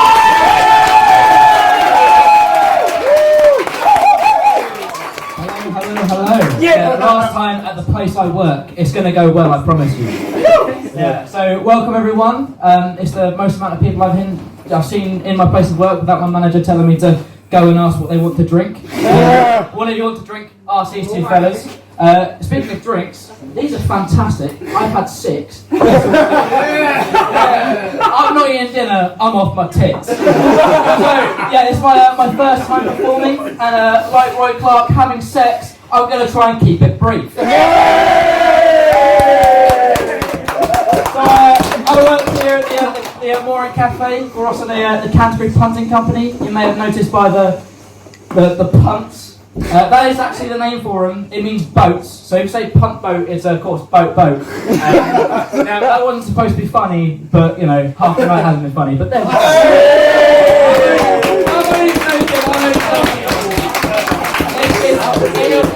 A pleasure to be here. Now, a number of your comics tonight and members of the audience work for one of the other river companies, Canterbury Historic River Tours. Now, they're actually, they were first started in 1932. It's pretty good going. Yeah, it's not bad. Now, some of their staff members are still stuck in their 30s, like Roy Clarke. Come on, man, it's 2022. You are allowed to be gay now. But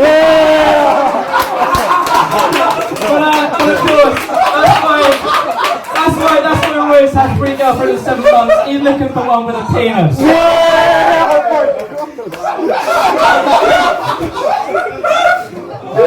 I really wish I could send my colleagues more when I'm actually on shift with them and getting paid for it. But there we are.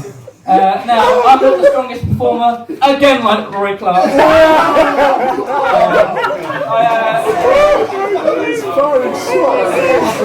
He's killing us. I feel really awful. Now, I am actually quite nervous because it's my first time performing comedy in front of people, and I said to my girlfriend that, I asked her to come along, and she was like, yeah, no, I'll come along. And I said, no, if you're there, I might be really nervous. And she said, why? I already know how not funny you are. The worst thing about that is that's a true story, isn't it, Rose? Yeah. Fuck you. Now, as I promised, I will keep it brief, so I'm going to sign off with one last joke. We did say that we noticed that Roy was dressed in the Spider-Man makeup, and he did also say that I am 11. Now, as we heard today, Roy's girlfriend has very unfortunately broken up with him, and I imagine the face paint is trying to get him back. Now, I'm not saying that she is about the same age as 11. Prince Andrew thinks she's too old, mate.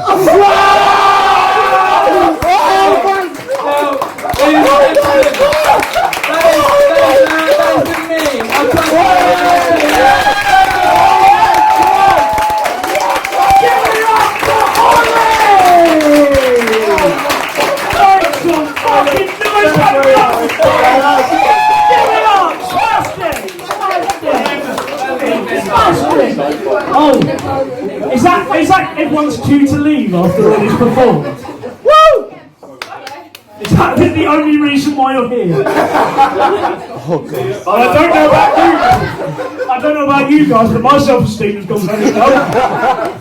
Tyke, you've got stage!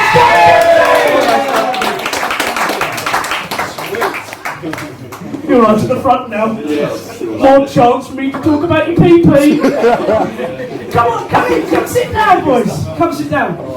Perfect. And like I said, we do have two. Ollie's not the only act that is said to us that they're going to come and do some stand-up.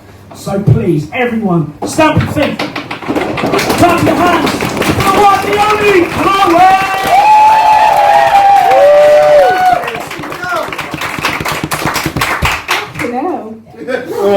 You're usually not that funny. What the fuck? I'm here to subvert expectations. Kieran definitely wrote that for you. I can't. Oh, fucking hell. It does make sense that people left after you finish, though. That's what they usually do, don't they? I paid them to be here. Again, that makes sense. 20 quid's 20 quid.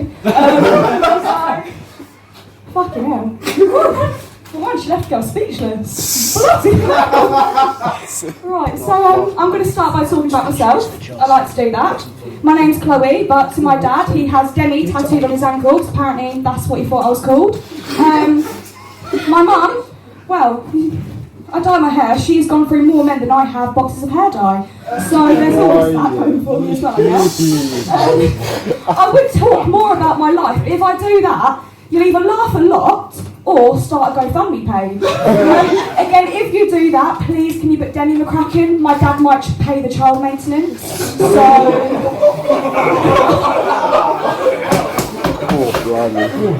Hi, Dad. Thank you. Right, so I support West Ham. Hold on a second, hold on, Tyke's brother nearly played for Arsenal, that's it. Alright, Jesus Christ. Anyway, the reason why I do support West Ham is because I love watching shit football teams. Like, it just reminds me of all the lads I know. They're running around and they still can't fucking score. Like, Ollie's a prime example. How the fuck you've got a girlfriend? I don't know. It baffles even me. I think it baffles her too. There's that. You know how boys watch football, yeah? They're in the pub, they're fucking shouting at the TV, their energy is so high, they're going for it, they're punching things. It's just like if they had 5 minutes of that energy in the bedroom, we would all be so much happier. But you know it. Oh bloody hell! If you've got a boyfriend, he's not doing a good job, is he? Fucking hell. He's right there. He's right there. Right, you should play for Arsenal. Right. So, is there any football fans here? Woo! What team? Chelsea. Oh. Yeah. You need a GoFundMe page. We all do, mate. We all do. Like, you make my daddy issues seem like fucking nothing. What, Arsenal? Willingly? Believe it or not, my dad supported Arsenal, so Ooh. I've daddy issues myself. Yeah, that's worse than me. Imagine having a dad that supports Arsenal. Ooh. Yeah, that's my mind. So, back to that. So, fans of football, you know you get penalty shootouts. It's been 0-0 all game, right? Nothing's happening, nothing's going on. Now, you're there at penalty shootouts. He's about to run up, he kicks and he misses. That is exactly what a pregnancy test with 2 line feels like. your life's just done. You're done. Do you want to support the other team now? Right, so there's that. Now, like Ollie in bed, well, actually, should I say unlike Ollie in bed, you do shit the bed, but I haven't shit this up that much. Yeah. I'm going to pull out of this now, which is something we should have done about a year ago. That is what you get for dissing historic river tours, you bitch. I'm done.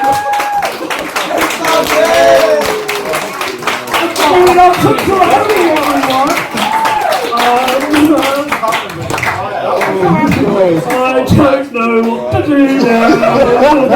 I feel very uncomfortable. No, I do know what to do.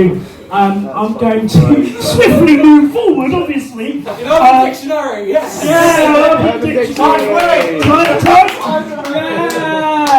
No, so yes, your next act, some of you may know him. If you do know him, I want you to give a big cheer. The next act is going to be Scott. Yeah! So, getting ready for tonight, I decided to type Scott into Urban Dictionary just to see what comes up. I'm sure nothing inappropriate. I'm sure it's going to be okay. Scott, a man who likes to touch women's tits whilst asleep.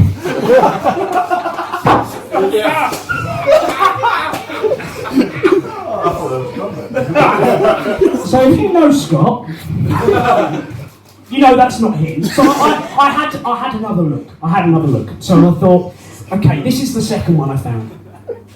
A motherfucker with a cobbler stick. Be careful, he might shove it up your arse. Now again, I thought this isn't the Scott that I know and love. So I tried again. And this was, oh my god, this was the other one I found. An absolute fucking badass that will fuck your bitch.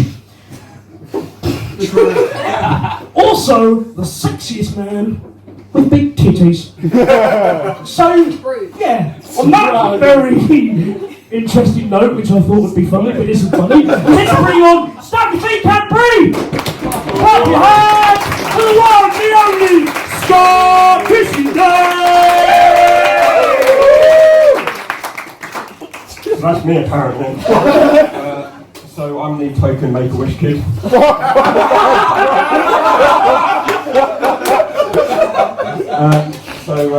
I said, it's actually 3 hours long, strapping. I actually got my name on the poster. I've had to change my name to studenttenant.com.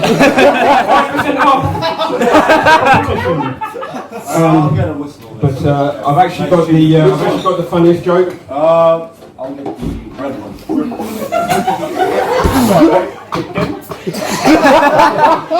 He's getting a Whitstable blonde, yeah? No, he's taking the piss.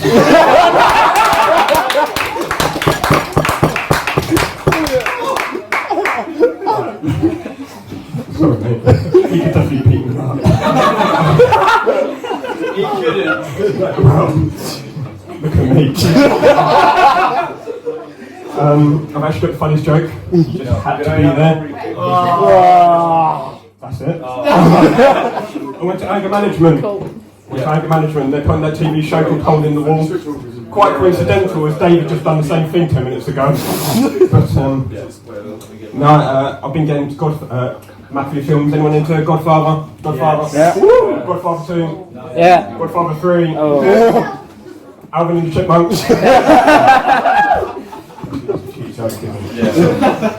But no, I've been getting into films recently. And you know what I really like about these films, where they slip money to each other, probably like they do here tonight. And they go, here's 10 grand. Keep it quiet. Here's 5 grand, you know, between me and you. I thought I'd try this. I went down to the local Tesco's.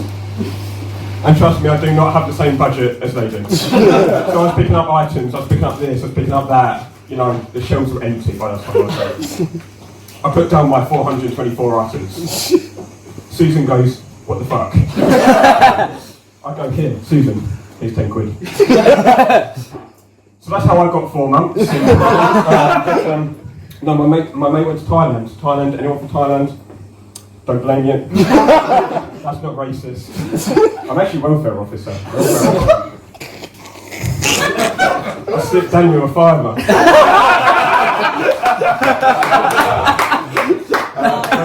My mate went to Thailand. He's gone to find himself, apparently. He's gone to find himself. How are you going to find yourself in a place you've never been? But I don't get, why are you always going to Thailand? Why Thailand? Do you think Thai people, when they get to 19 years old, they go, I think I might go to Blackpool. You'll find yourself in definitely Blackpool. You'll find yourself in a skip, throwing up, hungover, and probably in LSD. Otherwise known as the half-wits. I'm joking, you could probably beat me up as well. But we've been trying to be more diverse in the society. He said, so Daniel messaged me and went, Scott, we need more black people in the society. He said, Scott, I need you to change your race. I said, well, 1, that's a bit racist. 2, that's not possible. He said, Scott, I need more women in the society. Change your gender. I said, I'm not going to do that either. He said, Scott, I need you to be Jewish. I said, shalom, my brother. So I've been looking into becoming Jewish.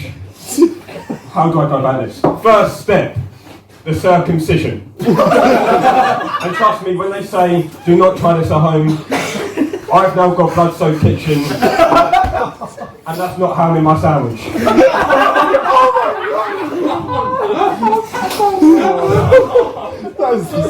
My parents are watching. God. Yeah, so with the ham sandwich. Yeah, so the circumcision, what I did, I tied it with a bit of rope, tied it to the door. Anyway, so second step. Visit a synagogue. Now, I thought, I can't be asked. So I thought, what's the next holy place? Millwall at home. Yeah, so they would have done my circumcision for me. Step 3, most important step. You might be asking, what is that step? And I'm only just thinking of it now. But, no, that first step is, make sure we all do it, to hate on Christianity. So, this is what I've done. I have looked into, analysed Christianity, and I've come up with a theory. Jesus was 7'4". Why do I think this? He was admired. People in the street are going, bloody hell, he's tall. But don't we admire him the same way we admire Peter Crouch? We go, fucking hell, he's a bit tall. And we might follow him around a little bit. That's how we got a disciple. All the short people in society, they're all 4 foot tall. You know, all his 12 disciples. Paul, John, George, Ringo. Little Mick Jagger comes along. So I've debunked Christianity in the space of an hour. And I've been Scott, thank you very much. Give it up for Scott!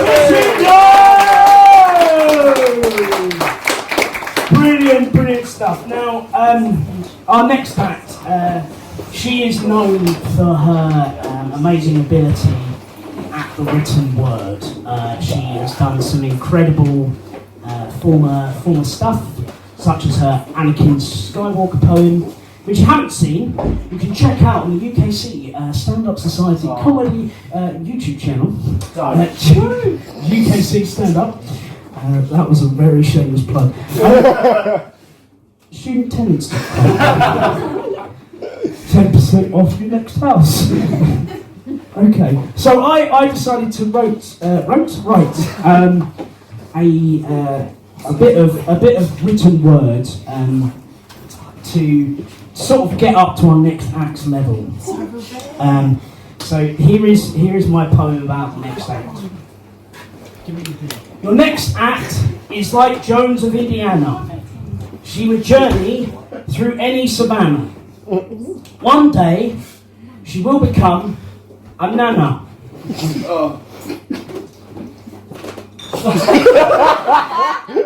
A nana with an interesting bandana.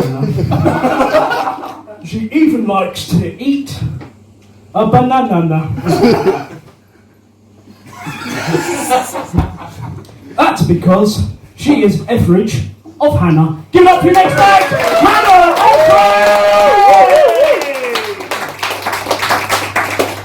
Hello all. I am a real life human woman. Apparently a rarity on this stage, but we move. No offence anyone. So being a woman means that I get to enjoy a few quite specific luxuries, like wearing makeup without fearing I'm going to be hate crimes. Well, bisexual, but you know, we move. Another thing, walking down the streets looking feminine without fear of judgment. And third thing, being relentlessly judged for whatever I take an interest in. It's fantastic. So, for example, if I like makeup, I'm too vain. If I like sports, I'm too butch. And if I like Fortnite, I'm a virgin. Yeah, I was a virgin until I was about 19. I was a bit of a late bloomer. And it wasn't because, you know, I didn't find the right person. It wasn't because I just wasn't in the mood for sex. The reason was that I was just, quite frankly, munted. But I have blown up in a few ways since then, and I found my lovely boyfriend. Shall I look at him? Yeah, he's there. There he is. He's very sweet. He's very sweet. He's a northern chap, which means that when I told him that I wanted beans with my fish and chips, he threw me off the edge of a cliff. When I suggested that he tried some moisturiser for his eczema, he said, "Why would I do that when gravy's such a good substitute?" Obviously, you know, we move. You could say it's not what I sound like, but you know, it's for a set. It's for a set. We move. So I used to work at Subway. That was an experience. Unfortunately, being a woman working at Subway meant that I became the one thing that I swore to destroy, which is a woman who complies when a man asks her to make him a sandwich. So if you see me behind the counter in my Shaggy from Scooby-Doo get-up, no you didn't. And if you order a double meat, mega meat, I will kick you out, quite frankly. But let's hope, if you come in and you order something nice and simple, and you're nice to me, then let's hope I look just as jolly as the green chime from the sweet corn, as opposed to Shaggy. I've been Hannah Etheridge, thank you so much. Give it up for Hannah Etheridge! Now we have unfortunately come to the last act of the evening. I know, Ben, it's a shame, isn't it? Come on, we've come to the last act of the evening! Don't clap, that implies that you're happy that we're nearly over. Thanks. Picked a good one, didn't you? Whoa. Too much alcohol, Daniel. But Hannah makes a really fair point. We are, since the start of the academic year, we as a society have become really diverse.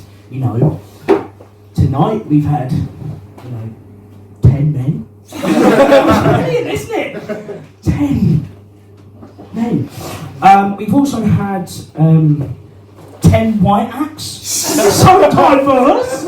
So diverse. I'm really proud. Are you proud of us, Ben? I am, you know. What can I say?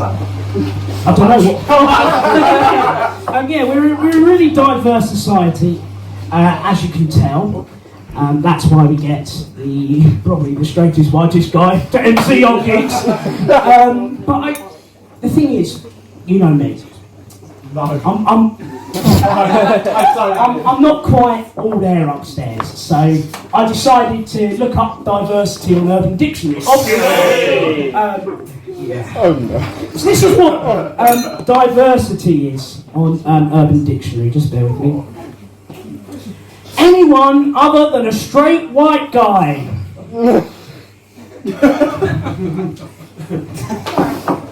10 men. 10 men, Canterbury.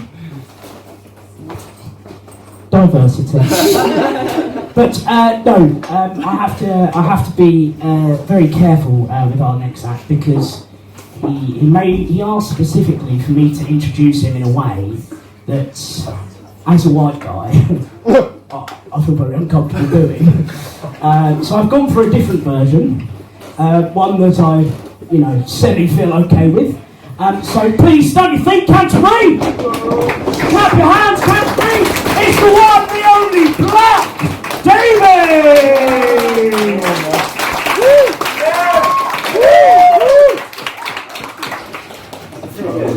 Again, I obviously asked Daniel to introduce me as Negro David. But for some reason, he didn't think that would be appropriate. So yeah, thanks for coming. That's what she said. Hey! She did not. She did not say that. Instead, I got a 30-minute lecture how when I finish, I can't suddenly go target neutralized.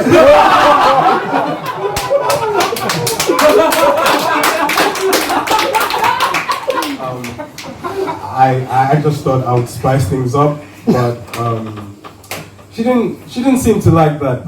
Anyways, if you can't tell, I've been ill for the past week or so, just under a week. I've had a cough, I've had a cold, I've had a fever, and I've had a headache. But I'm feeling better now. I guess because I'm ill is why Daniel put me last. Either that. Yeah. Maybe he just doesn't like black people. Anyways. Yeah, so I had a fever. And when I was ill and I had a fever, it made me realize how dumb a fever is, right? Because you're hot, you're cold, right? I was freezing, but apparently my body temperature was through the roof. I wanted to go to town, I put on a jacket, and then I got hotter, but I was still freezing. I pulled down my zip, I started sweating. The sweat started to evaporate on my skin. I got colder. And it reminded me of that one game, when because I was getting hot and cold, and I couldn't really get to that sweet point. It reminded me of that one game where you have to find the imaginary what's the thing? The clit, right?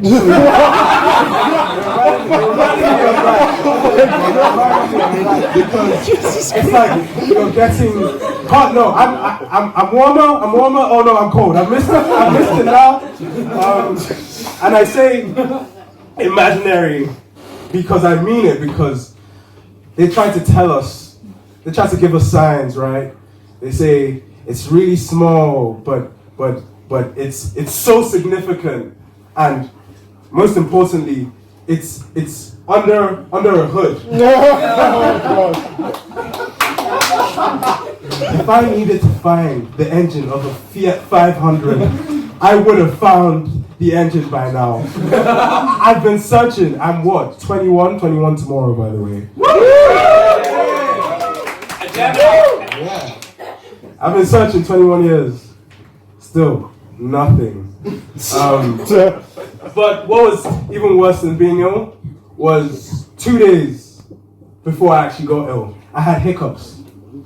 I had hiccups for 27 hours. Oh. I'm being honest right now. I'm not even lying. I'm actually telling you the truth. I had hiccups for 27 hours. Like I went to bed with hiccups and I woke up with the hiccups, right? And because I did, I searched everywhere. I did everything. I drank water. I held my breath, did a headstand, fucking deep throat. I did everything. I did everything that should help. But yeah, nothing really helped. But then my girlfriend came in and she had this really smart idea that I didn't think of. She told me to come over. I came over and I knocked on the door and she told me in a minute. And now 3 minutes had gone by and I heard nothing but like rustling in the room. So I was quite confused. So I put my ear to the door and I hear in a really deep voice, "Target neutralized." So I start scrambling, right? She opens the door, the room's clean. She says it was a recording, she just wanted to scare me. My hiccups are gone. She said she played it through the TV. I was happy. The TV was off though.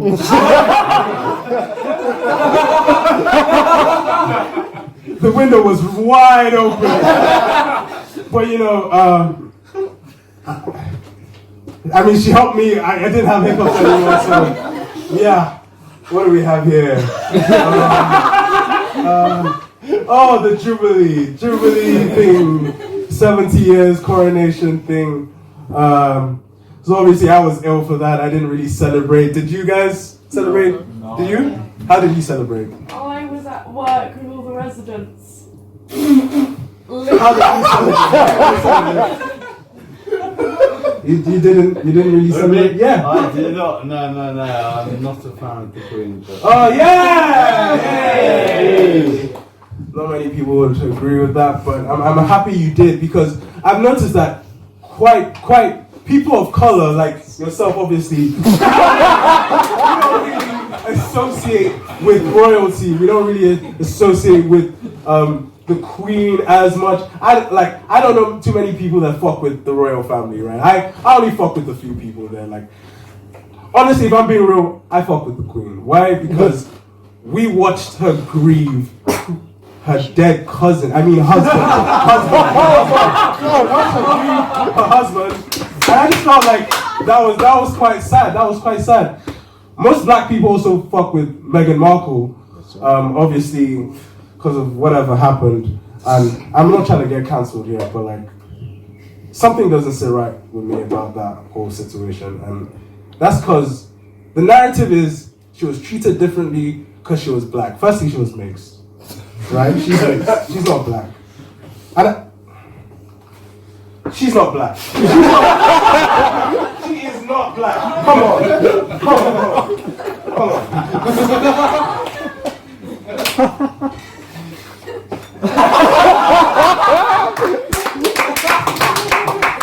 She is not black. Okay, but I understand she was treated differently. It was sad. But then again, I thought, why do people think she's black? Because her mom's black? Then if I pass her on the road, and I also passed a 2018 Ariana Grande, not this Ariana Grande, the 2018 one, I'm going up to her and saying, "What's up, my nigga?" Not Meghan Markle, okay? But it is sad. It made me realize that if I, fulfilled my lifelong dream of being Kate's side piece, the Sun and Daily Mail would probably come together in a huge campaign calling me a nigger through all their papers. Yeah, so that's my lifelong dream still. Yeah, what do we have? Oh, yeah. Yeah, I like this one. So, Joe's set. So, there's something special about Joe's set. Joe is a very special man. Obviously, not good with women, but that helps him think. That helps him think a lot. He comes up with ideas. He's inspired me as an individual, right? And in his last set, he spoke about how when the light bulb was created, a lot of people must have thought, oh, the power of the sun in one room. Wow, amazing. They probably thought it was black magic, and we haven't had an invention since then that's made us think, ooh, black magic. So I got thinking, right? This could be right. Let's start. Steam engines. Yeah, they were cool at the time. Didn't make me think black magic. Telephones. Again, revolutionary. But still didn't give this black magic vibe, right? The internet. I was sure I found the answer, right? The internet, similar to telephones, right? In telephones, you were limited to who you could call because of range. But the internet, you could access all the porn in the world. All the porn in the world in a matter of seconds. But still, it doesn't really give this black magic vibe. Then I stumbled on the answer. Don't. Flash. Oh my gosh! Alright? The answer is clearly flashlights. I think you guys probably knew the direction I was going in. You probably knew I was going in the flashlight direction. Okay, and I will explain. This is on my laptop now. That's great. If I went back to the 1800s, right, took a time machine, told them that in 2022, people were just walking around with pocket pussies. Actually, I was warned by the society to limit how many times I use the term pocket pussy. So, you're my pocket pussy counter. Anytime I say pocket pussy, you have to note it in your head. And when I get to 5 pocket pussies, you have to let me know that I've said pocket pussy way too many times. Shit, I think you're already there. So pocket pussy. Yeah, if I went back in time and told them that in 2022, people were walking around with pocket pussies, right? I think I could stop my pocket pussy religion. No one agrees? Okay, I definitely think so. And I think it goes for everyone. Because if I told all the women, and maybe a rough third of the men in the 1800s, right, that we also had mechanical dildos, I'm pretty sure we could get everyone to work together so that they can create a time machine in less than a year, in what would have taken them probably 200 years to create the first computer, and then they will be able to travel to 2022 and get as many pocket pussies and mechanical dildos as they want. The men and women will work together, solving gender inequality. I was going to say equality, inequality. Also, the women are probably going to be like, oh, but, you know, these mechanical dildos, how long do they last? I'll say definitely longer than 3 minutes. They're almost so. Sizes? What sizes do they come in? Black, white, Asian. Therefore, solving the race issue as well. And therefore, with my pocket pussy religion, we create our own utopia. Almost like a pocket pussy heaven.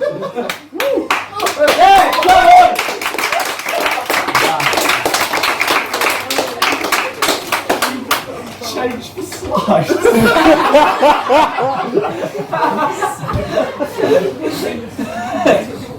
So my mom obviously prefers my brother.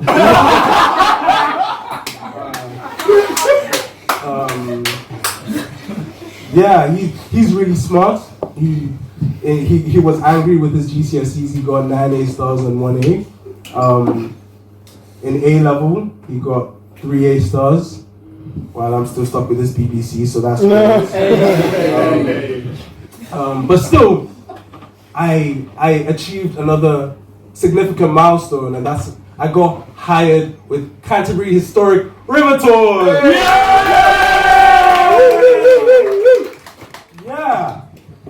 Yeah. I'm not depressed. I'm not depressed. I'm not depressed. I'm not depressed. I'm not depressed. I'm not depressed. I'm not depressed. I'm not depressed. I'm not depressed.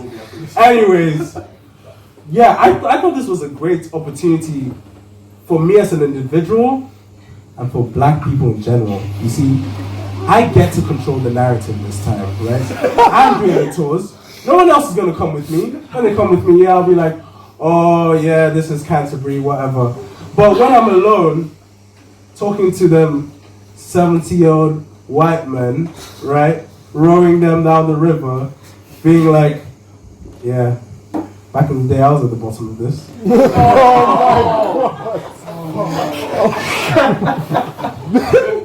Yeah, I get to make them uncomfortable, just like I'm making you guys uncomfortable. I've made eye contact with approximately 15 of you. I see the pain, man. It's okay. Anyways, I wanted to ask you one more thing. I've asked you guys this before, but don't discriminate, because in Canterbury Historic River Tours, I was treated differently on my first day there. One of our fellow rowers, Zeus,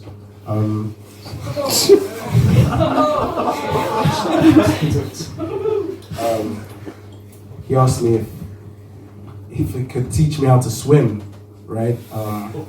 Just in case I fell over.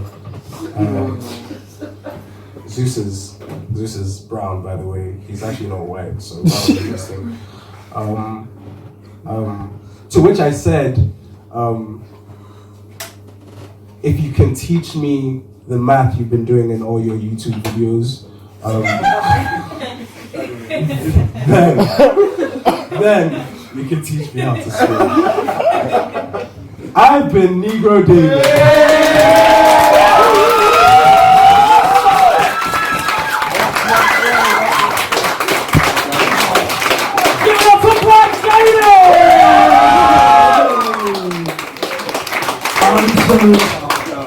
Still Black David to me, unfortunately. But that, guys, unfortunately, is the end of our show. You performed, you dickhead! No, shut up. That's the end of our show. That's what I thought. You've ruined it now, Joe. Say sorry to everyone. I'm sorry. Well, you see why I put him on first. We can't drink too much. Only 5. Yes, that is unfortunately the end of our show. But please, before we go, please all give yourselves a round of applause. You fucking amazing Canterbury. And please give it up for our amazing. They've grown in numbers. Our bar staff, everyone, give it up. We are very fortunate here at UKC Stand-Up Society to be able to perform here, and we wouldn't do that if it wasn't for those two. So, absolute legends. And you wouldn't have had a show if you weren't for our amazing acts. So please give it up, firstly, for Niall Bultitude, Graydon,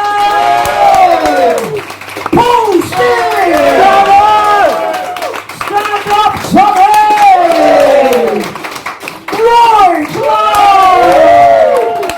Blaniel, Stour, Ollie,